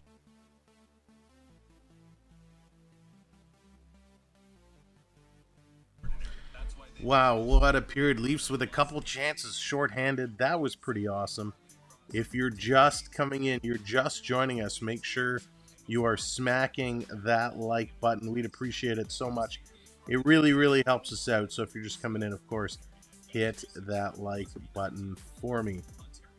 As well, make sure you do hit that subscribe. We'd love for you to join us for more hockey when we get back at it and do it our version. We'll be back soon enough for sure. So thank you all so much for hitting that like button, doing what you do. We appreciate you so very much.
As long as no punches were thrown. I was busy looking for too many men on the ice penalty, but you mentioned that Samsonov literally kind of did a nose plant on a icing call that went down, and now another icing here. He's on his skates and now. But talking about too many men on the ice penalty, Ralph McKenna.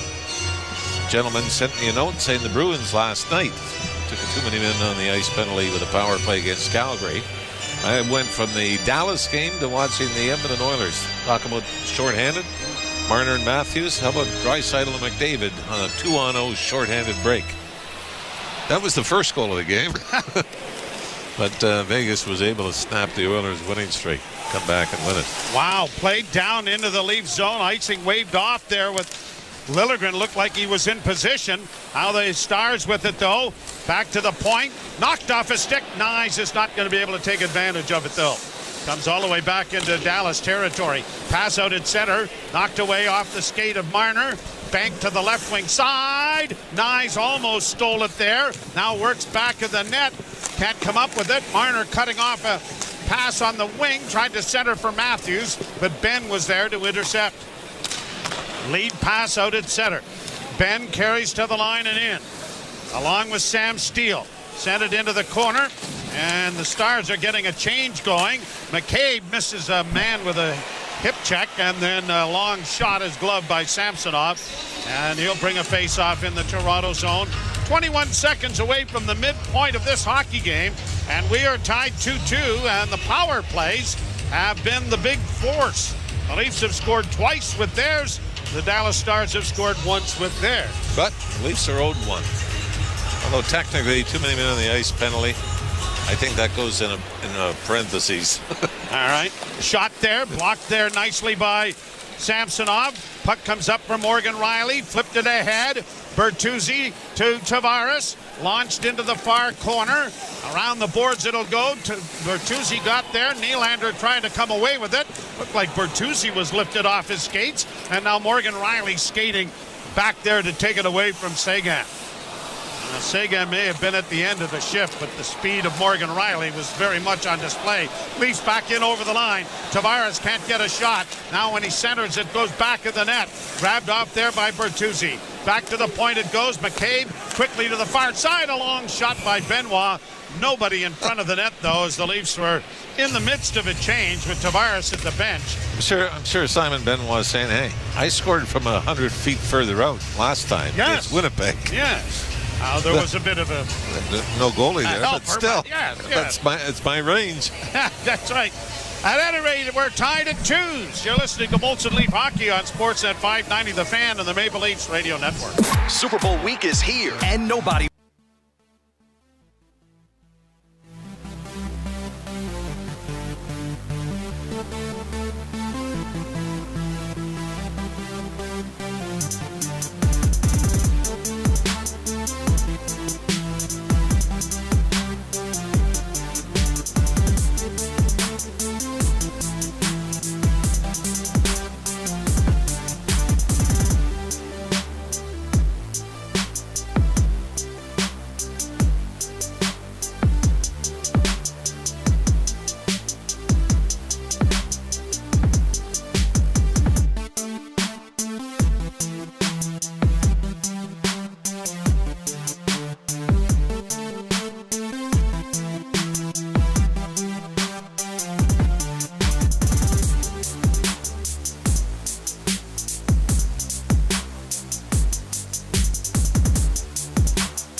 Broadcasters from Sudbury, we're fetted with a special weekend put on by the good folks at International Nickel. We traveled down in a motorhome. Lots of alcohol consumed to go to the Leaf game that night.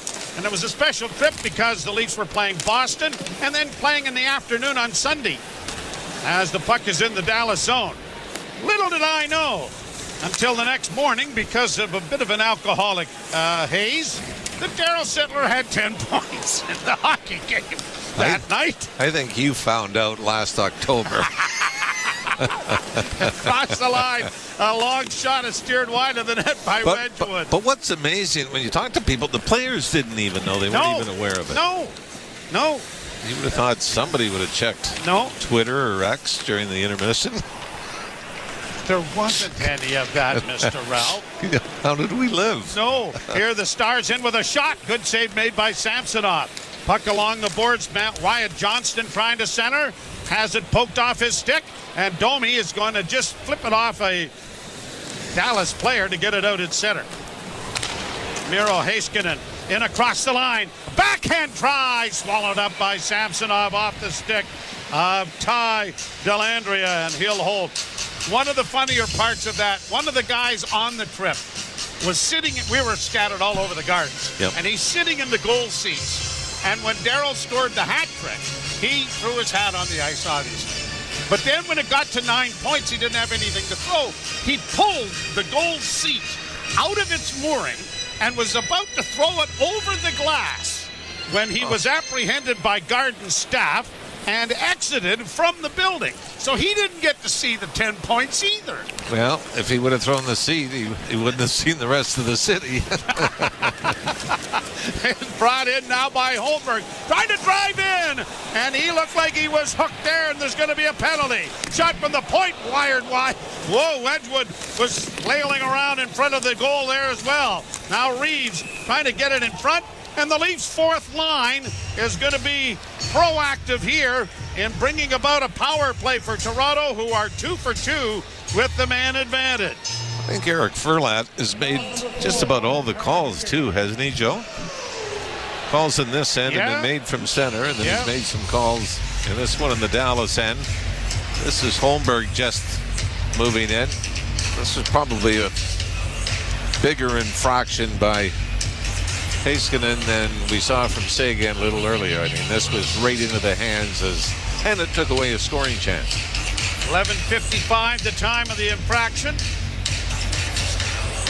Face off to the right in the Dallas zone. Stars win it, and they rattle it around the boards and out and down the ice. Back of the net, Riley. Got it ahead for Marner. Marner circles back, dropping there for Riley, dropping for Matthews, skips in on the left wing. Dished off on the left wing side for Tavares and back to the point. Now to Marner. Marner on the left half board, goes into the corner. Back to Riley. He's going to walk the line and come to the near side to Matthews. Back to Riley. Shot coming, deflected, bouncing puck, shot over top of the goal. Off a stick by Matthews. Matthews trying to recover a loose puck on the boards and has. Works out of the corner, a pass in front. Scores! Matthews will get credit for it. It goes in off a Dallas player, but the Leafs are 3 for 3 on the power play, and they lead it 3-2. Woo! This goes off the skate, the heel of the skate of Esa Lindell. As Matthews had a man at the top of the crease. Open. He tries to throw it across to Nylander. Lindell went flat on his stomach to try to take away the passing lane. And I'm sure Wedgwood is saying, does this guy really need a good bounce? It was a perfect bounce. Yeah, but I'll tell you the other thing. It was Matthews' ability to get the puck back with the help of John Tavares that makes that play. Nope. A lot of guys give up on that. And Dallas would get an easy clear, and you start over. But Matthews in pursuit was able to get it, and they get a break out of it. Very tenacious. And it turns into a goal. Now a centering pass in front of the net for Bertuzzi. Oh, and he tried to make one too many moves. And it was knocked wide of the goal. Oh, my. You feel for Bertuzzi looking for his break a streak. Now here the Stars in. Oh, and a good glove save made by Samsonov. And the puck has gone into the screen out of play. Absolutely. His best and most timely. Timothy Liljegren, Joe, with the turnover right at the Leaf line. He gets caught. The Stars get in alone on Ilya Samsonov. Forehand, backhand move. And I mean, that would have been especially devastating when you'd consider the opportunity by Bertuzzi at the other end just moments before. And here Timothy Liljegren pulls up and misses it, and Marchman was able to get it to Seguin, who walked in alone on Ilya Samsonov. Played out into the center ice area. Stars playing it back into neutral ice. Backhanded into the Dallas zone. Toronto with a 3-2 lead. 3 for 3 on the power play. Puck in the center ice area now. Brought in over the line. Reeves in with a shot. Oh, and he missed the net by about 25 feet. Got something on it, though, didn't he? Yes, he did. Yes. Back to the point. It goes near side. A fanning shot there by Brody goes wide.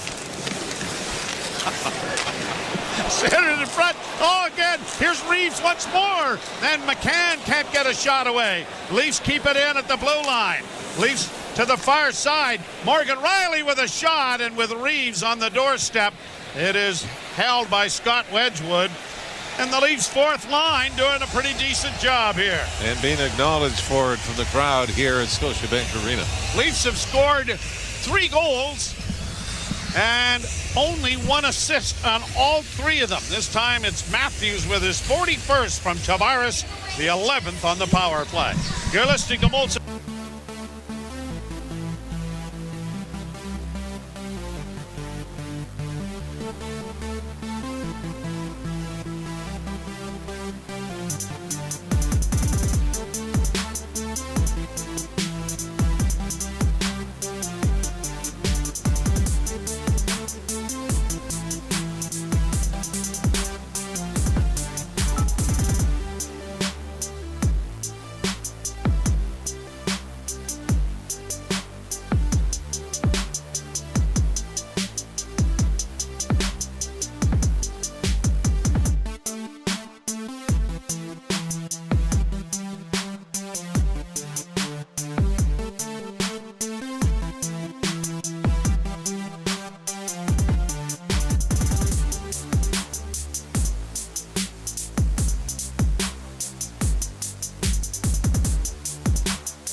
Years young, I believe, from stomach cancer. Shot wide of the goal, centered in front of the net. Oh, and Nyes, I think, put it right between the legs of Wedgwood, but it just got enough of his pad that it came out the back door wide. And Nyes is on a 16-game goalless streak.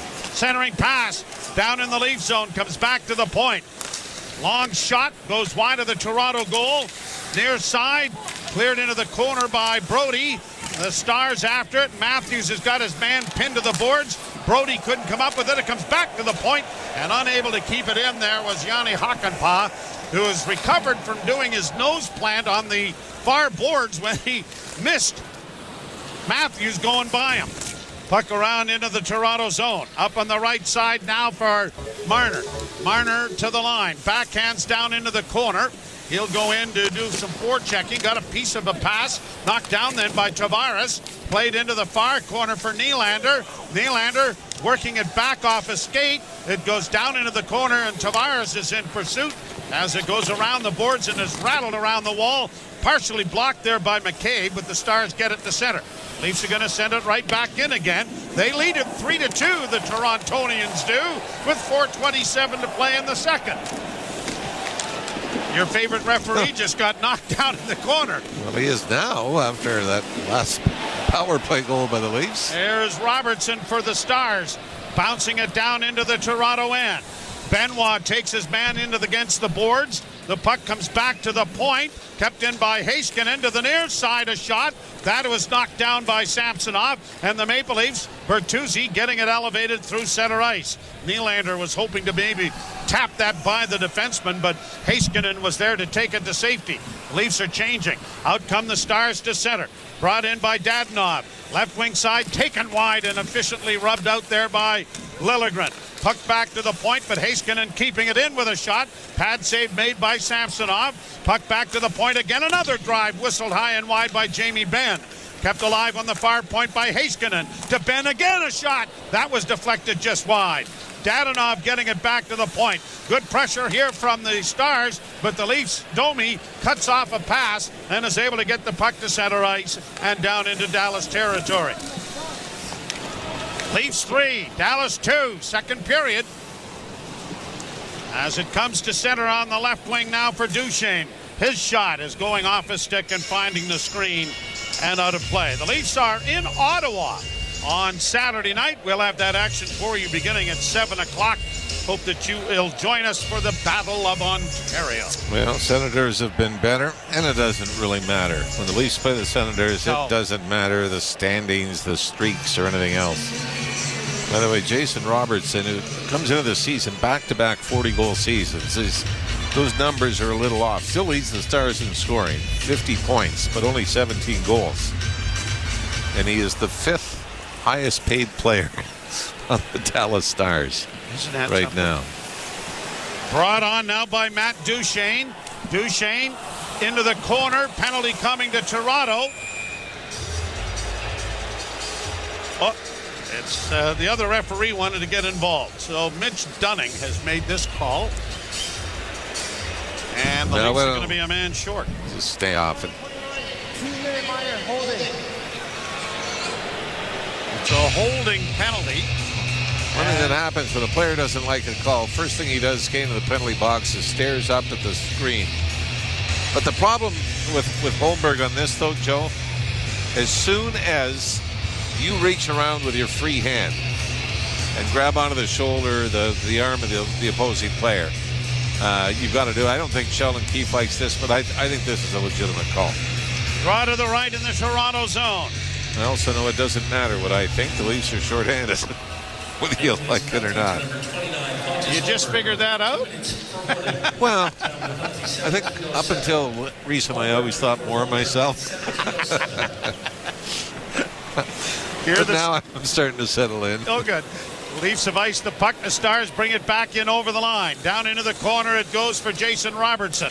Knocked away by Nylander. Puck in the corner. Has got 3 Leafs there, but it comes free. And Brody has all kinds of time to skate it up on the near wing and then rattles it off the glass and sends it down into Dallas territory. Minute 23 in the power play. Stars are 1 for 3 with the man advantage. Brought out at center ice now by Dallas. To the line for Hintz. Got it in over the line for Ben. Gets it back to the point for Heiskanen. Over on the far side, a shot blockered away nicely there by Samsonov and quickly cleared out and down the ice by Toronto. Both teams are trying to get a change in. One thing the Leafs have got to be aware of, Joe Pavelski loves that area in front of the net, and he is so good with redirections on point shots. Duchesne in over the line. Taken to the boards then by Gregor. Puck comes back to the point, though. Kept in there. Long shot coming. Knocked away. Big rebound in front. In the air. Scooped out of the air by the left hand of Ilya Samsonov. Point shot, but Samsonov tracks it well. And really is, you know, the one save we talked about here earlier in the second period off Seguin. To me, that seems to have settled Samsonov down, is it not? I was going to say, yeah. He's looked Because much he was, more comfortable in the second period than the first. But even before that save, there were some moments where you're going, oh no. 38 seconds left in the power play. Draw one by Toronto, but unable to clear it was Nylander. Got another whack at it. It bounces to the line, kept in by Dallas. Right wing side, a pass deflects back of the Toronto goal. Up against the boards, fed by the Stars, back to the blue line. Kept alive by Harley. Thomas Harley down into the corner, turning with it as Duchesne. Back to Harley again. Over on the right wing side. Now to the left wing, and Harley in front of the net. A shot. Big pad save made by Samsonov. And the Leafs bail him out by clearing a dangerous rebound down the ice. Boy, Jake McCabe is livid. I don't know what happened. He was very slow moving in the Leaf zone. But then going back to the bench, and maybe fortunate he doesn't pick up a penalty, he two-hands the boards as he gets back to the Leaf bench. I don't know if we're going to be able to see a replay on what happened. Oh, he's cut. Jake McCabe is cut below the visor, but right on the bridge of the nose. And he's leaking over on the Leaf bench. That would annoy me.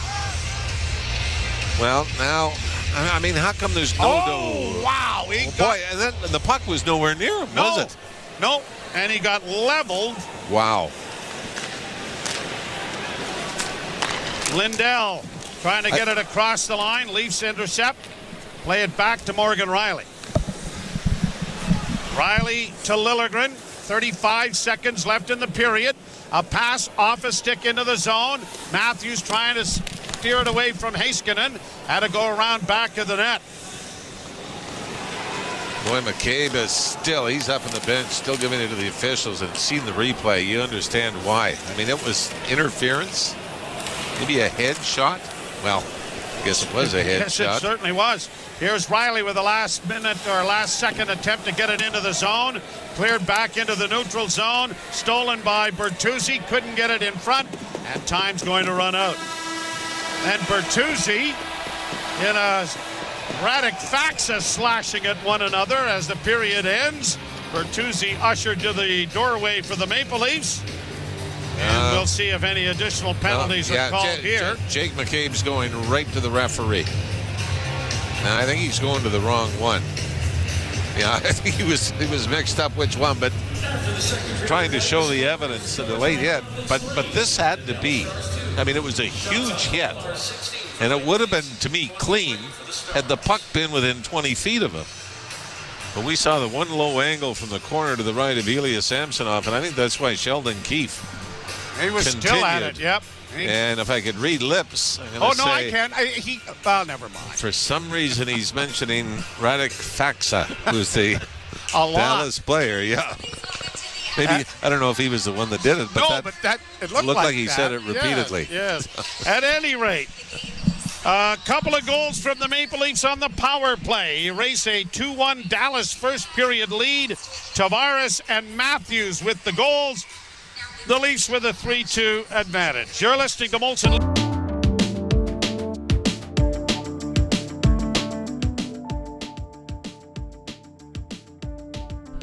All right, what a period. That was crazy. I mean, back and forth, back and forth.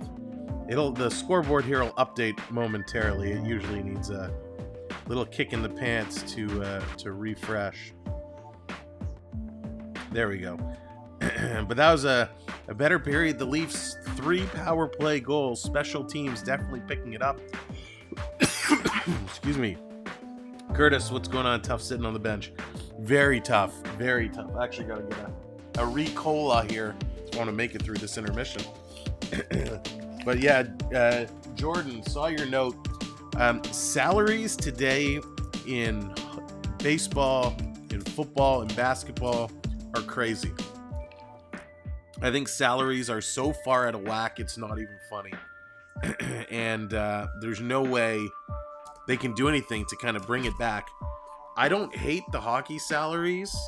I think they're still a little high, but I mean, I get it, right? You're living out of a hotel room half the year, 3/4 of the year, putting your body on the line, missing all the family occasions and stuff. So I get it. I'm okay with kind of the hockey salaries.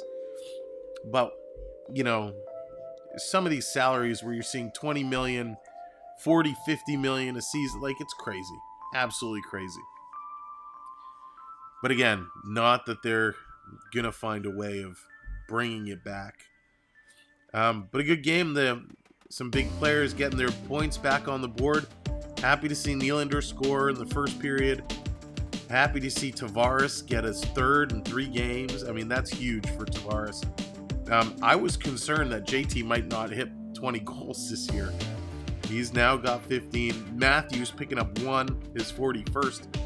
I mean, no chance. I was kind of hoping Matthews would go for that 50 and 50, but no chance that's going to happen now. It's just gonna run at a time.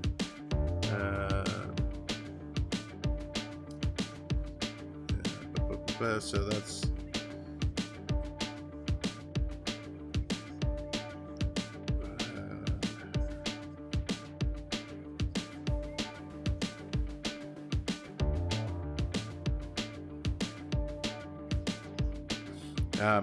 So, yeah, good to see some of these players getting points on the board. That's what they really needed to do. One thing this team struggled with is their big guns not getting things done, not being able to put it away. So, nice to see them coming up here. Steph, what's going on? I have no problem paying players considering what owners and networks make. That's very true. And I mean, you know, it's an interesting point. When we talk about the salaries, You're absolutely right. And thank you, Christian, for hitting that subscribe. Welcome to the channel. You're absolutely right. You know, this is a business, and everything starts at the top, and it's got to trickle its way down. And in some of the other sports, like football, for example, they get a gazillion dollar TV deal and all that stuff. So that's going to mean the salaries are going to be higher. And I agree. It's a business and it needs to trickle down. But I think things are a little crazy. I mean, the money in sports is crazy. And I really think it's starting to impacting some of the minor league systems.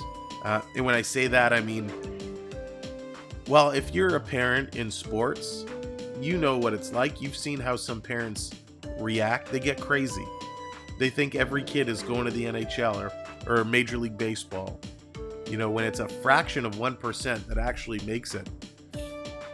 And I think it's crazy that, you know, people put so much pressure and they push these kids so hard because it's all about the money. Jim, how's it going? JT Reeves, Domi, Marta look better. We used to after regular season. Yeah, they gotta pick it. We want Florida again. Oh gosh, I could not deal with a Florida first round matchup. That would be.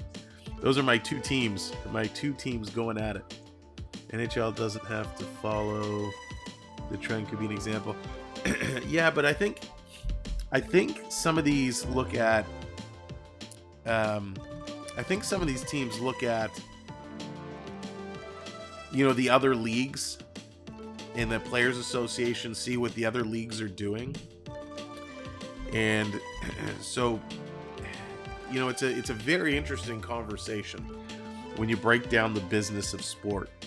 And there have been a lot of debates, right? A lot of debates amongst how much money ownerships are really making, right? When you factor in, you know, some teams in the States, like we'll use Florida Panthers for an example. Their parking is right at the stadium. They have huge parking there and they charge an arm and a leg for parking. So when they talk about their business dollars, are they including all their parking money? Toronto doesn't have that. The Scotiabank Arena is surrounded by parking all around downtown Toronto. The MLSE isn't raking in money for that parking. I think there should have been something to give the families, the pioneers. See that, Mark? That's a very good point. And you know what, Mark? I was going to talk to you about this first. But I'm going to do it anyways, and we'll talk about it in the coming days. But I know, Mark, you have been a huge supporter of this channel for a long time now. So we got something for you.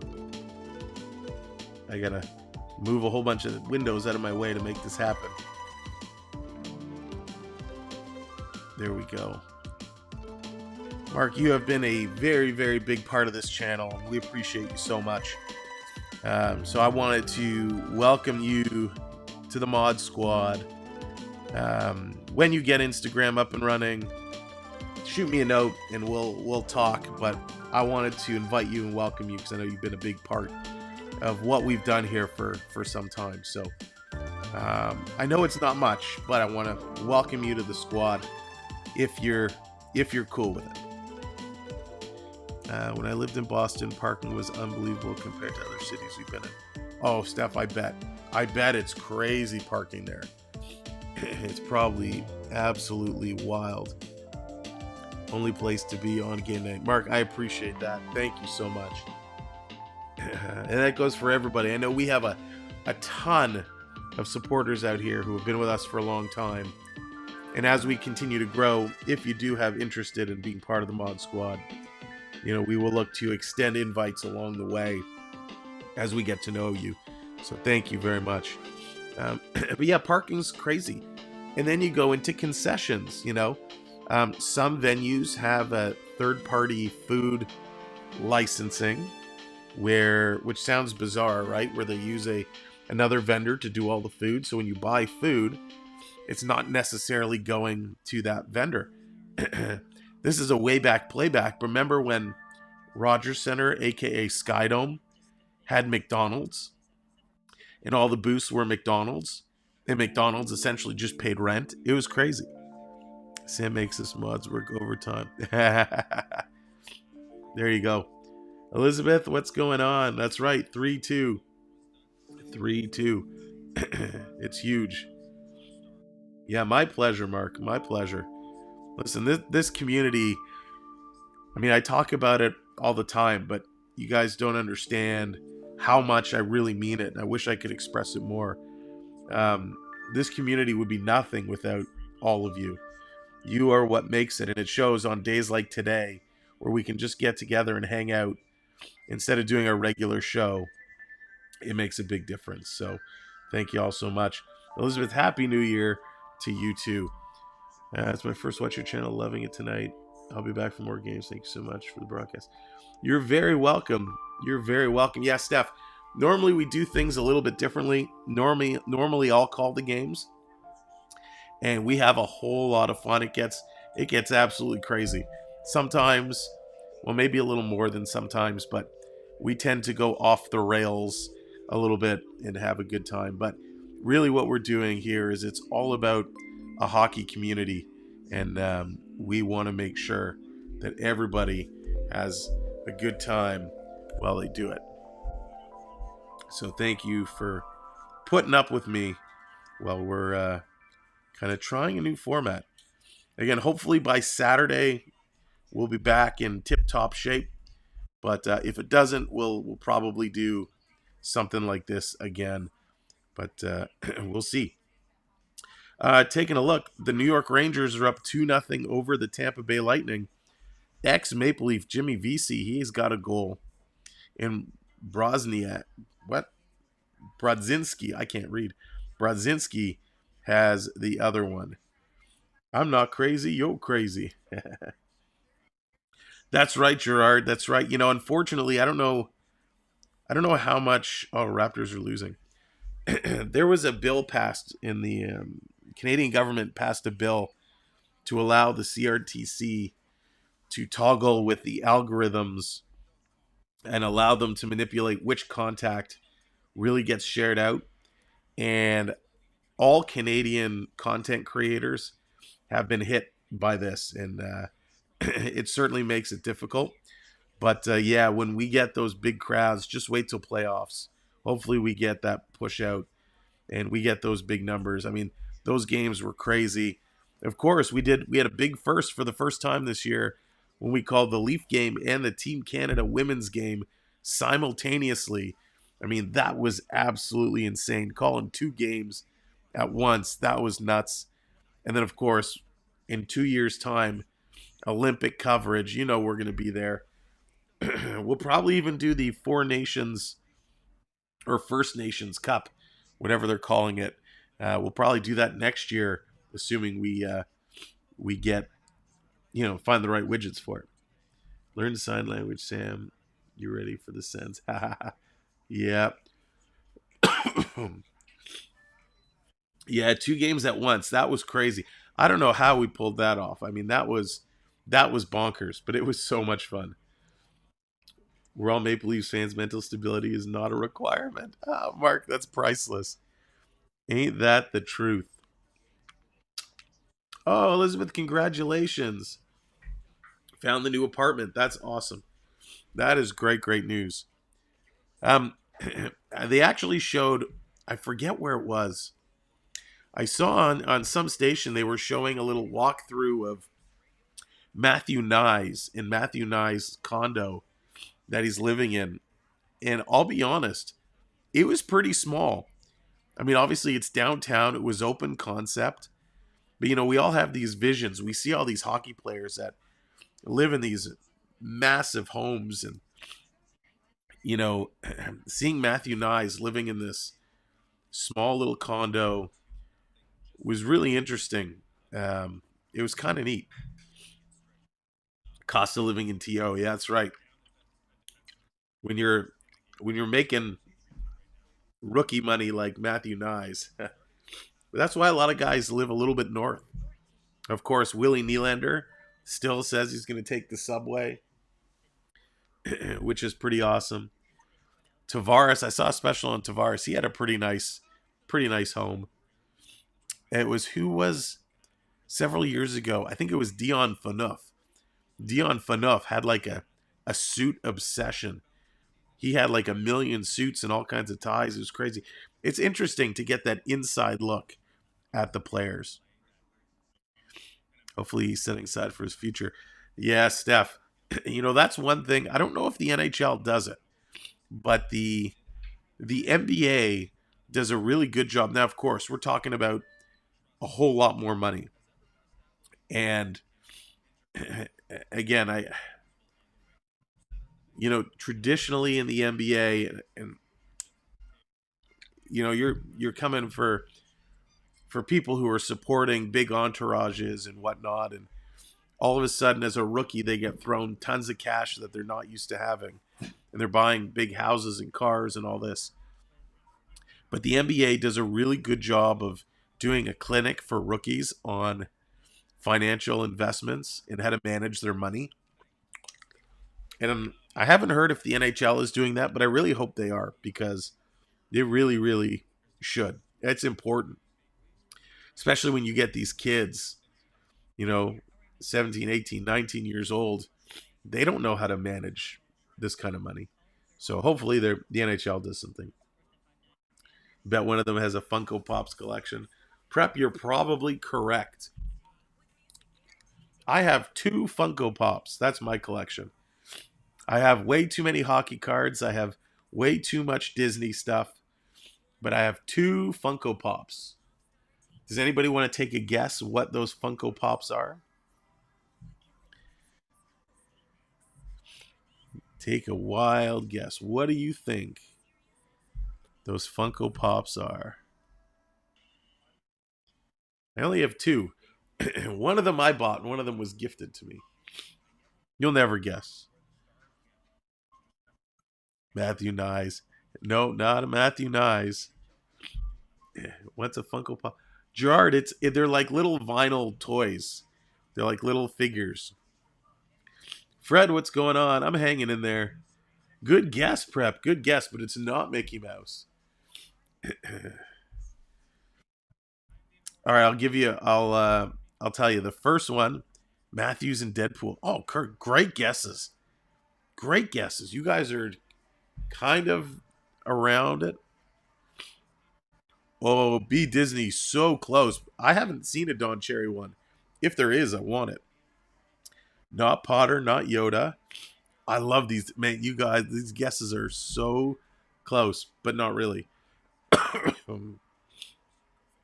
All right, I have the one I just got recently was Indiana Jones. I got an Indiana Jones Funko Pop, but it's Indiana Jones from the new movie. So Indiana Jones from the new movie.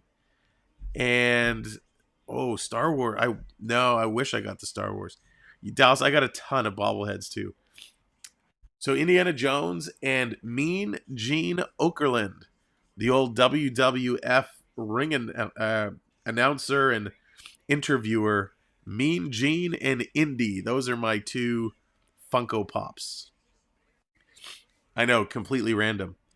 All right, intermission has come to a close. Thank you all so much. Love the conversation.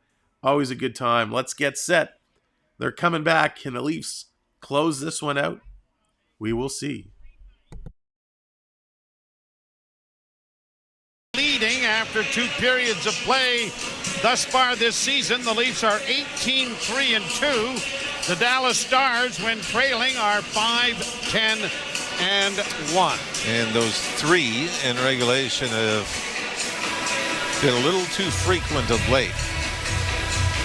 For the Detroit Red Wings, Colorado, they had a lead on. Lost that game in regulation in the 3rd period. And give up a late goal to the New York Islanders on Monday night to not get a point. So early on in the year, when they were blowing some leads, they were still able to get it to overtime to get the point. But now the bigger concern is the regulation losses. Shot down into the Dallas zone off the face-off. Leafs defending to our right as it is played high to center ice and bounced in over the line, but way offside. And so a face-off will come back into the center ice area.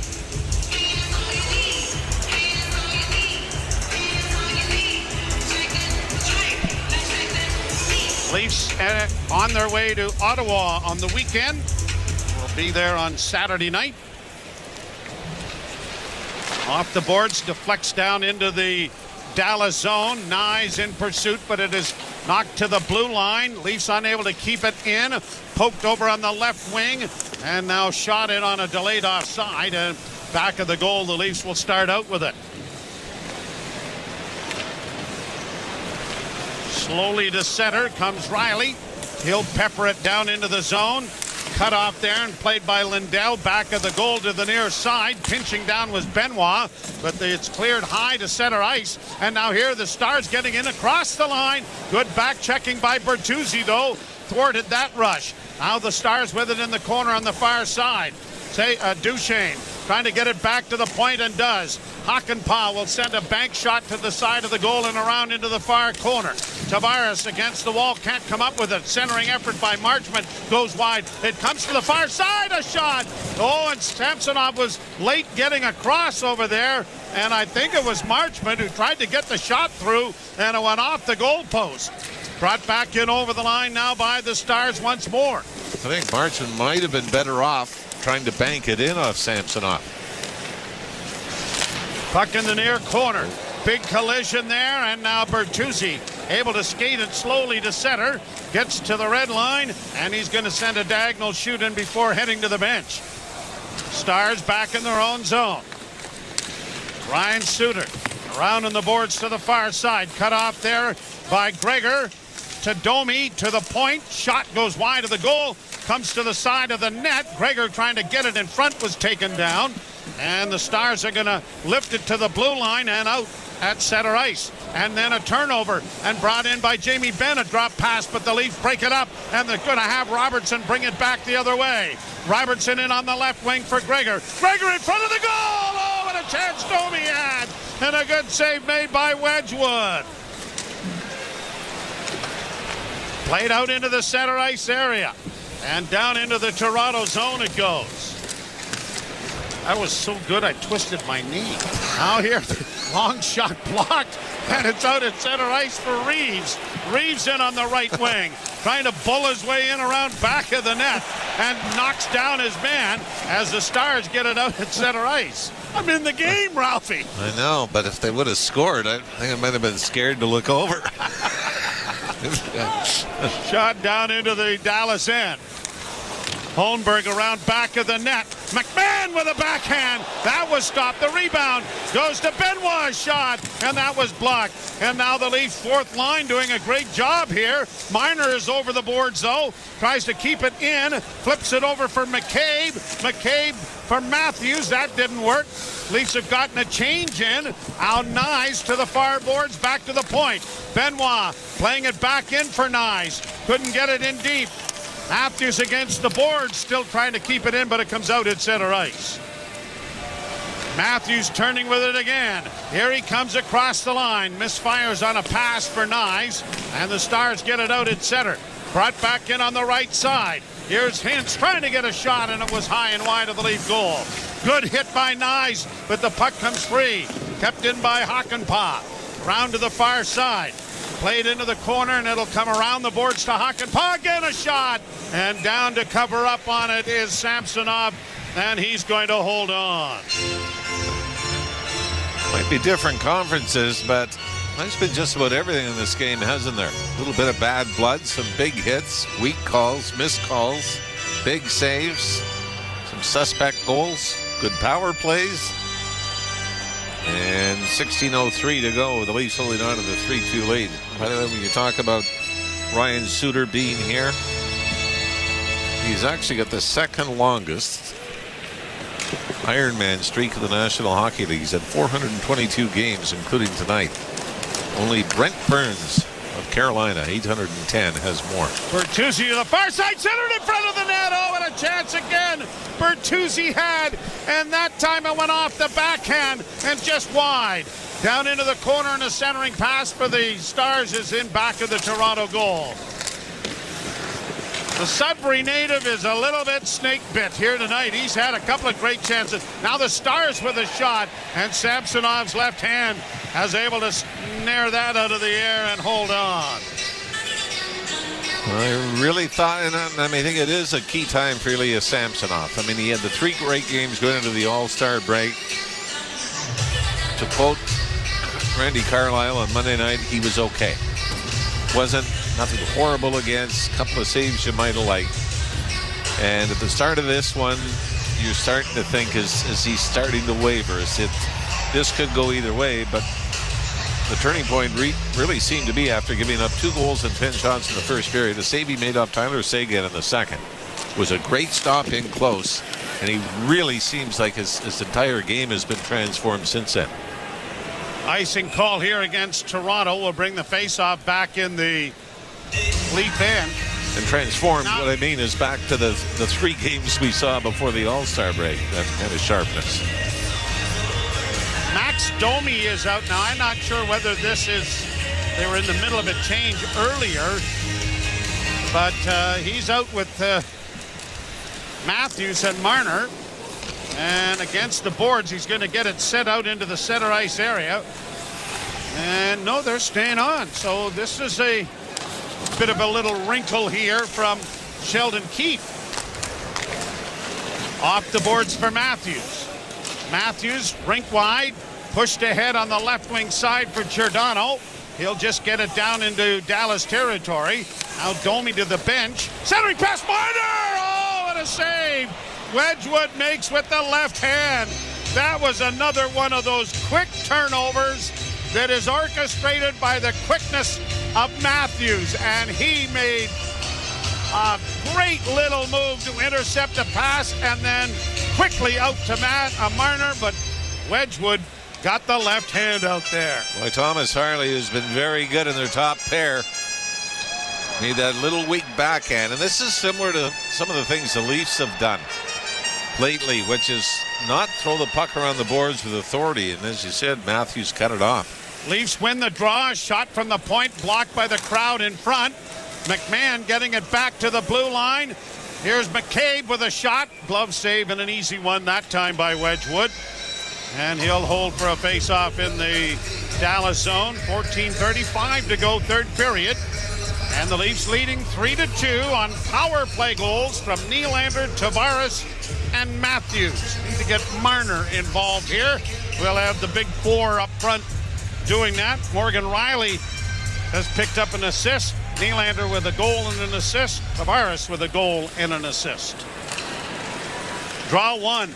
Leafs get it back to the point. Shot, pad save. Scooped into the corner then by Wedgwood. Reeves against the boards along with Holmstrom. Gets it back to Reeves. Centering pass in front of the goal and a shot. Oh, and a chance McCabe had, and he just set it wide. I think he was looking for a Holmberg off the back post. Good shift again. Whoa! By the fourth line, and then McCabe and Reeves almost collided there. They tried to sandwich one of the stars coming across and almost bore the brunt of it. Now a shot from the point is knocked away in the Leaf zone. Centering pass back to Hakanpää. Another shot. That's deflecting to the far side. And a bouncing disc that is troubling there for Bertuzzi as he's able to pound it off the boards and get an alley-oop out at center. That's drawn another pushing and shoving match in front of the Leaf bench. Ben goes to the bench, and Bertuzzi has to get his helmet back on to continue play. It's not done up. The strap is flapping around, but he's back into the game. Off the board, sent to center.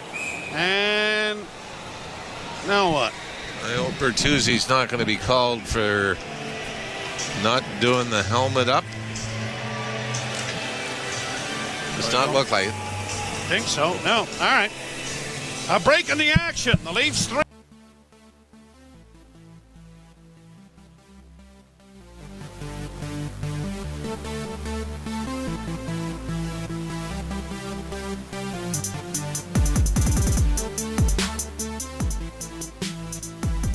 That's right, Jonathan. It's that point in the third period. Commercials are going to start to come fast and furious, and that's okay because it gives Leafs a little bit of a break.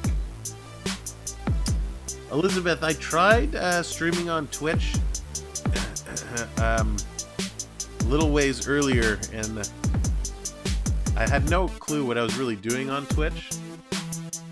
so I just got to spend some time to figure it out. Ah, Curtis. There's a t-shirt right there. I'm a Sam guy. No, I am on Twitch, but I'll be honest, I haven't streamed on Twitch in a long time. But if you look up Samwelb 12 on Twitch, we are there. Yeah, I know, he's nothing like Andrechuk. Didn't Andrechuk have 50 goals standing in front of the net? He was a beast. Now, if you are just coming in, if you're new to the broadcast, do that YouTube stuff. Hit that thumbs up button, hit that like. But more importantly, hit that subscribe. We'd love to have you join us for the rest of the season and beyond. Help us climb to 10K subscribers. We're less than 500 away. So we need you to help us out and get there.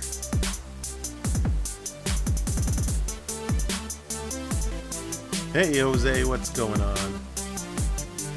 All right, let's pick this third period back up.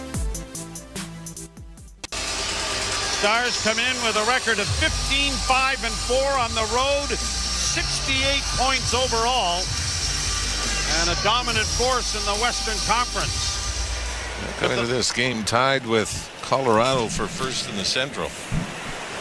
But the Leafs have been pretty good.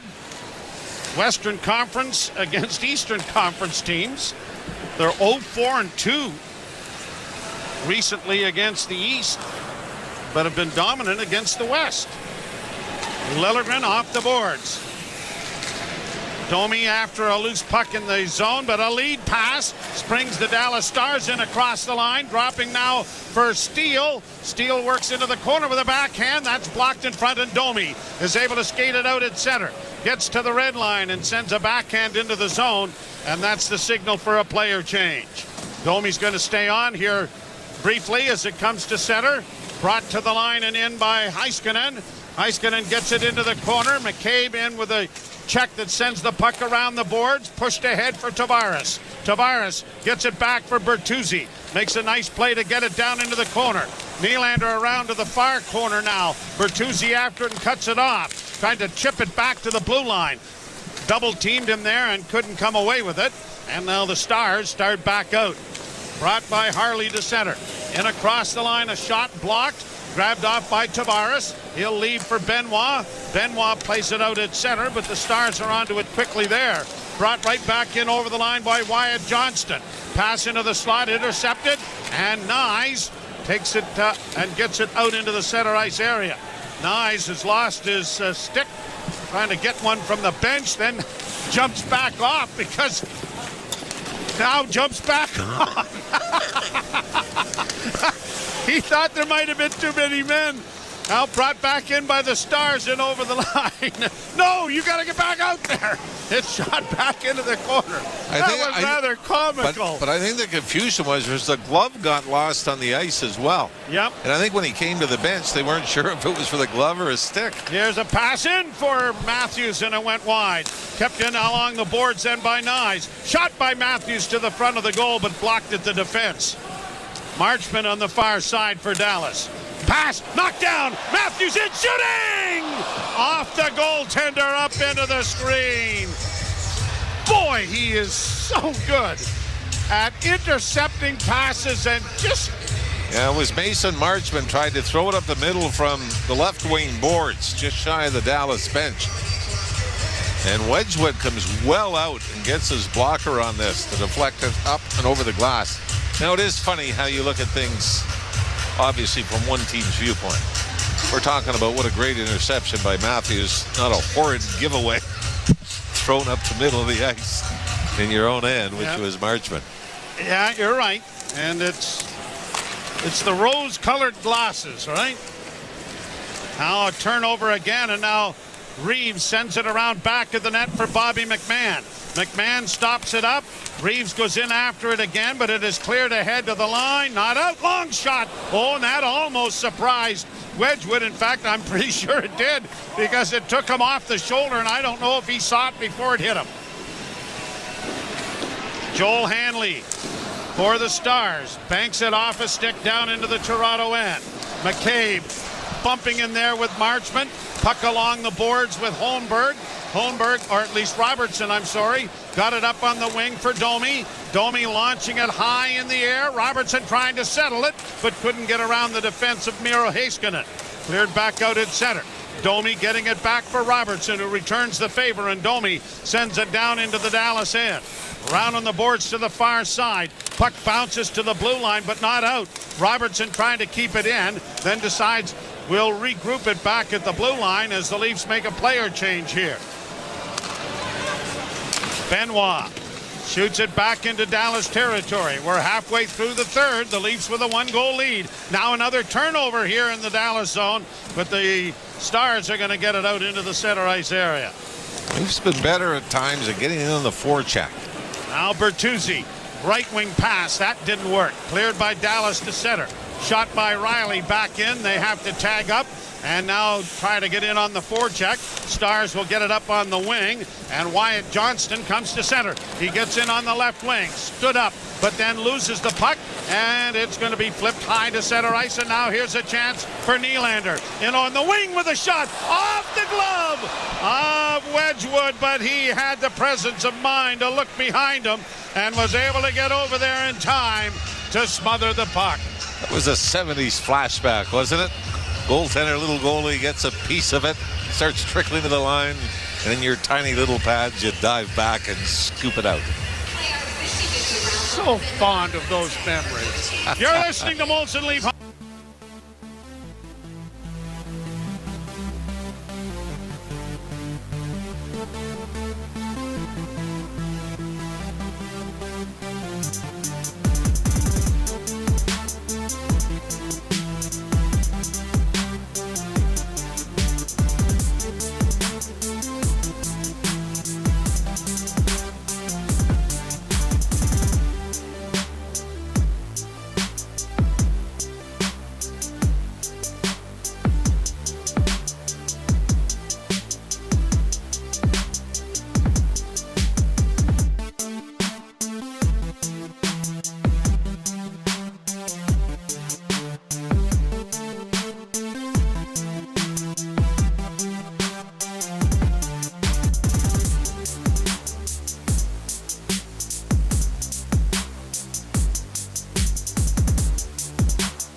Sportsnet 590 The Fan and the Leafs Radio Network. Face-off coming in the Dallas zone to the right of Scott Wedgwood. Lots of Dallas Stars fans here because, as I mentioned, 7 players are from Ontario and right around the Toronto area. Keswick, Thomas Harley from Keswick, Tyler Sagan from Brampton, Halliburton's Matt Duchesne. Now a lead pass at center, and here's the Stars in. There might be a penalty shot here, and there will be.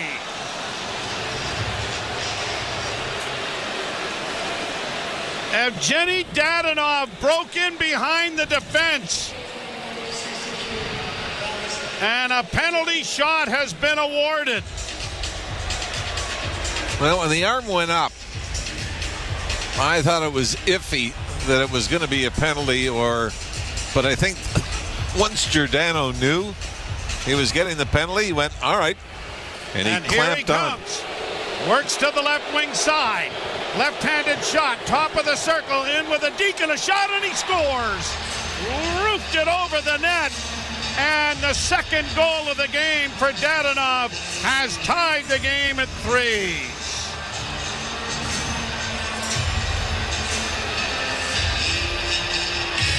Well, whether it's been penalty shots, breakaways, or the shootouts, it's been a little bit of a struggle for Ilya Samsonov.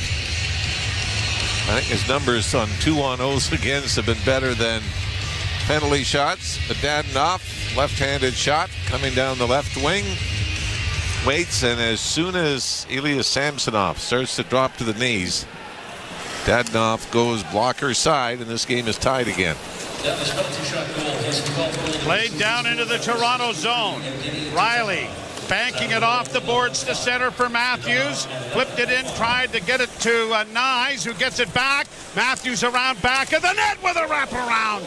And that was stopped on the short side by Wedgwood. Matthews with it again, high slot. Down into the corner now for Marner. Closing score! Holy mackerel, what a goal! The Leafs regain the lead. And the Big Four are certainly in business tonight.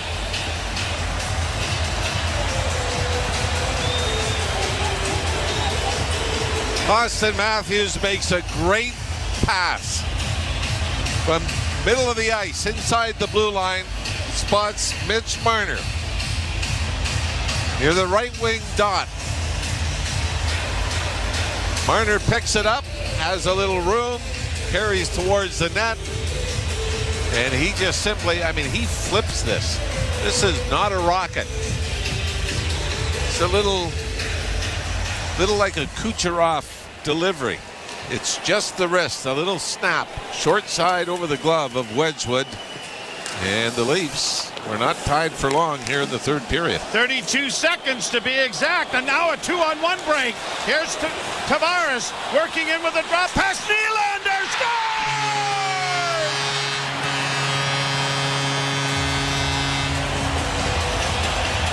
Sis, boom, bon! The Leafs have a 2-goal lead.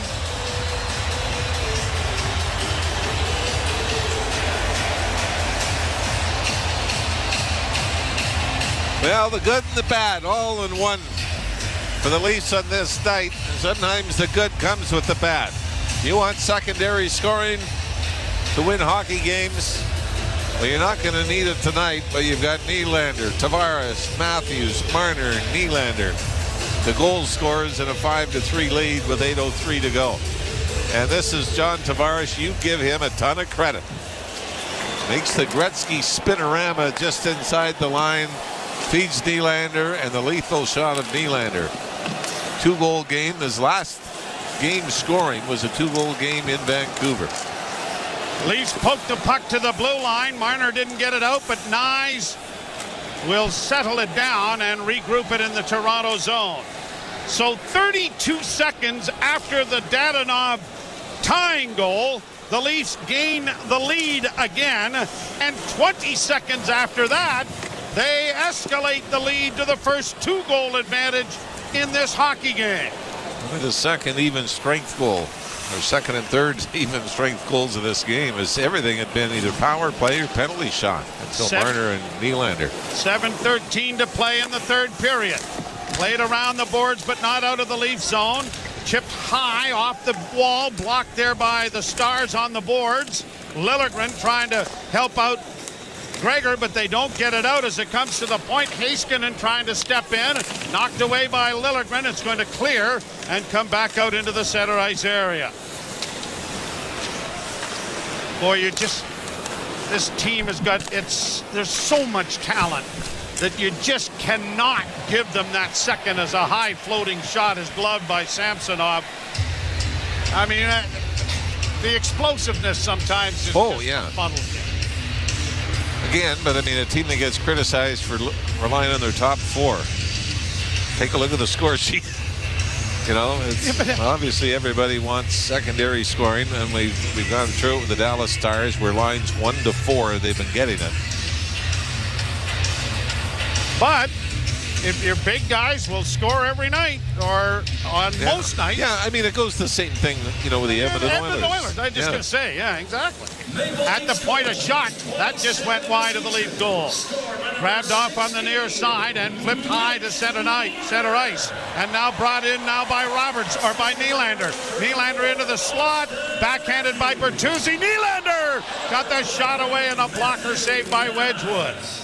Down into the corner, centering pass again. Poked into the slot. Bertuzzi couldn't get a shot away. And now Seguin will come to center and play it down into the Toronto end. Benoit up on the boards for Bertuzzi. Played off the glass to center. Hakanpää, with 6 minutes to go in the third, sends it down into the Toronto end. Puck comes free for Tavares, and Tavares gets it out at center with a nifty little pass to Spring Nyes, who sends it in deep. Nyes in the far corner. In goes Matthews to try to help, but the puck comes free, and the Stars will flip it down towards the net, and it'll be quickly covered up on by goaltender Ilya Samsonov to stop play with 5 minutes and 38 seconds left to go, third period, and the Leafs with a 5-3 lead on the Dallas Stars. For Ilya Samsonov, the last 3 times that the Leafs have scored 5 goals for him were all losses. 2 to Columbus, including that game where they came back from a 5-0 deficit. 2 were Columbus, and 1 was Buffalo's in there when he gave up 5, but didn't make it through the second period. Down into the Dallas zone it goes. Near boards for Heiskanen. Got it up at center. McMahon does a nice job of back checking there. The puck along the boards for Reeves. He couldn't get free. McMahon playing it back for Morgan Riley. Riley off the stick of Reeves into the zone. And now here are the Stars playing it off into the far corner and starting back out with it. Up on the left wing to the blue line and in. Knocked away there on a good back check by Reeves, and now McMahon just trying to get it out at center, does. Reeves with a hit there on Lindell. Puck along the boards. Holmberg is able to free things up, and now Riley dropping it back to his defense partner, gets it returned. Riley getting it ahead and into the zone it goes. Holmberg down into the corner, trying to bull his way to the front, but Ryan Suter would have none of that. Stars at center. Oh, and a big hit there by Benoit. Long shot goes wide of the net. Marchment had his head down, and Benoit stepped into him. Puck along back of the net. It could have been much worse. Oh, I mean, Benoit really could have been. Benoit got a piece of him, but not all. And what you've got to remember is the guy administering the hit. If there's a big collision, the impact goes both ways. The only thing is, only one's ready for it. Good hit by Hakanpää, took down Gregor, but it's down into the Star zone, and we're under 4 minutes to play in the third. Leafs with a 2-goal lead. Knocked in over the line. Riley with it again. Bank pass out at center for Robertson, doesn't work, and it goes into the Toronto bench and out of play. The Leafs 5 and the Dallas Stars 3. You're listening.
Leafs are trying to nurse home a 5-3 lead built on the strength of goals in a hurry. 52 seconds exactly after Dadonov had tied the game, the Maple Leafs scored twice.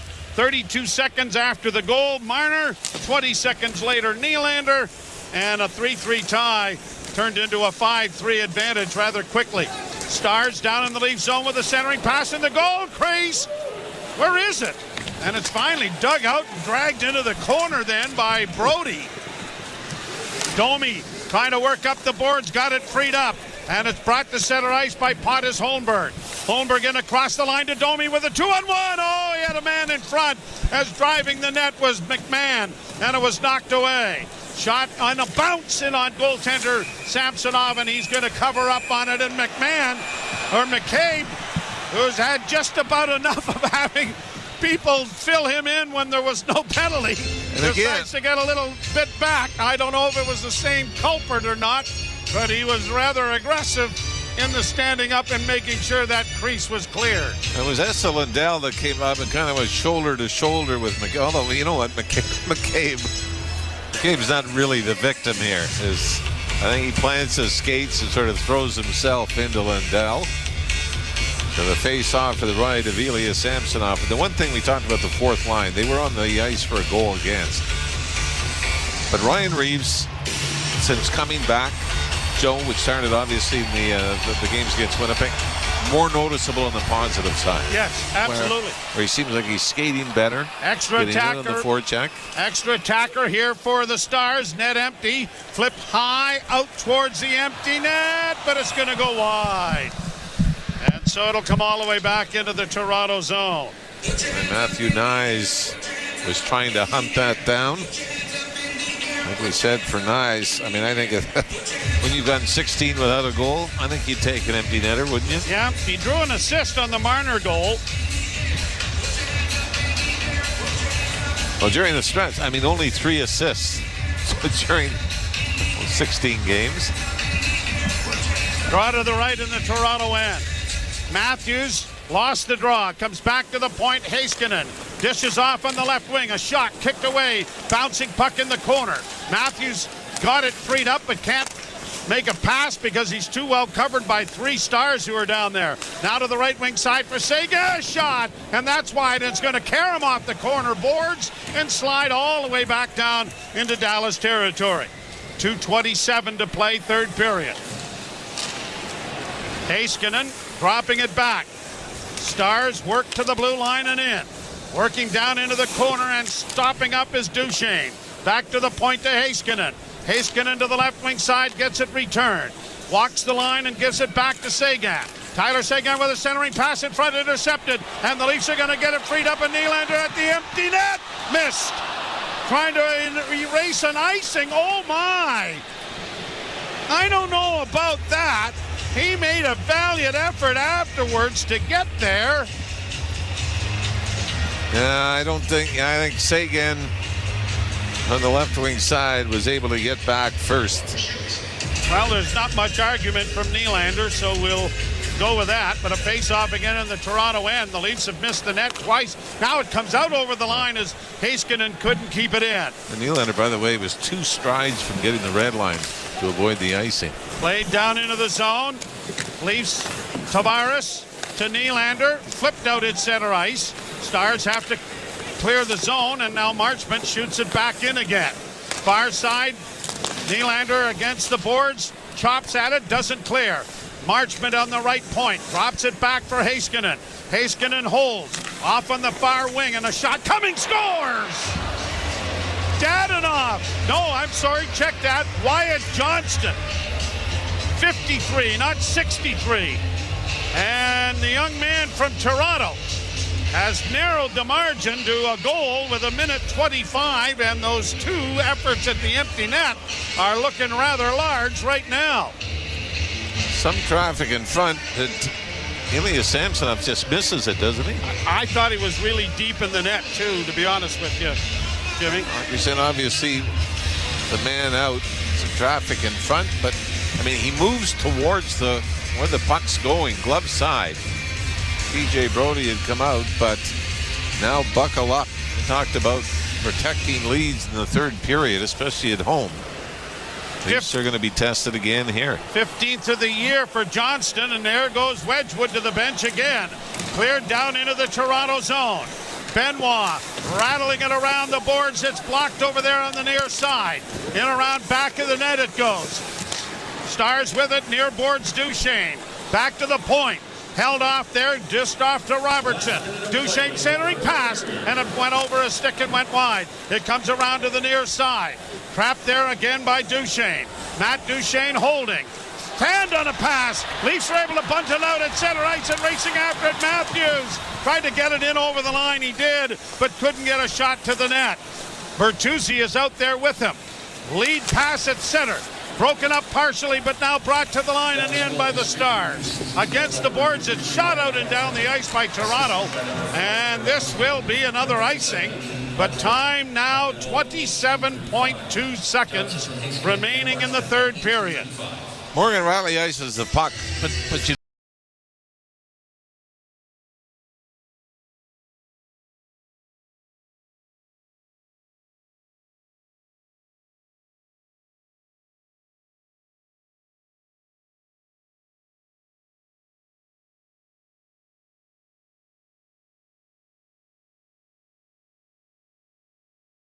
A lot of the discussing on this power or this mana advantage. Leafs usually dynamite the face-off dot, but they've only won 44% of the draws tonight. They're third in the NHL in proficiency this year, better than 54%. John Tavares been among the league leaders. He's won just 6 of 16.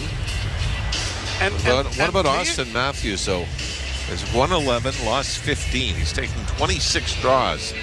And I believe this will, Matthews is in the dot to the right of Samsonov. So here we go, 27.2 seconds to play.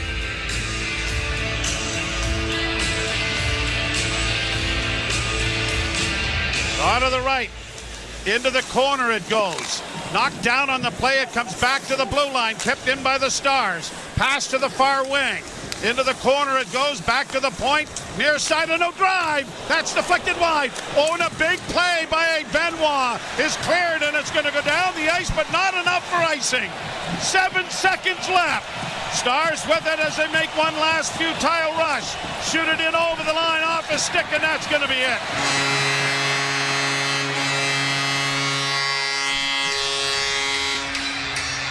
Mr. Ralph, I would say that was an entertaining night at the office. Yeah, and I mean, a midweek game against a Western Conference team, that's not usually the formula, is it? But you're right, saw a bit of everything from power play goals to a goal on a penalty shot. Some great saves, some iffy goals against that you could be critical of. But when it's all said and done, the top players for the Toronto Maple Leafs are among the best on the ice again. And our Molson 3 stars are? Well, let's just do the easy thing, right? There you go. Yes. You know what? You just don't work at this very hard. No. All right, go ahead. You do it. I like some of the big scores tonight. That's right, Joey. Did you have fun? Yes, I did. Do you want to come back again? Yes, I do. Yeah, okay. Can we do this again on the weekend? Sweet. All right. Sure. Star number. I like Willie Nylander for the first star. He had 2 goals and an assist. Well, I'm going to start with the third star. Oh, so I've given away the big climax. Oh, no. Nylander's the third star. Oh. No, he's not. Austin Matthews, we're going to give star number 1, a goal and an assist on the night. John Tavares. Great goal, but also a great setup on one of the Willie Nylander's goals. We're going to go with John Tavares. He had a 3-point night as well. And Austin Matthews, I mean, the setup to Marner, the retrieval on the goal. He got a fortunate bounce in the power play goal, but it's the work he did to retrieve the puck, get it back, that set it up, and again was noticeable every shift he was on the ice. So Matthews, the third star, second star going to John Tavares and Willie Nylander. A 2-goal game, first time he scored since a 2-goal night in Vancouver. Boy, I couldn't agree with you more. That's really something. Well, thank you, Joe. No, you were really paying attention.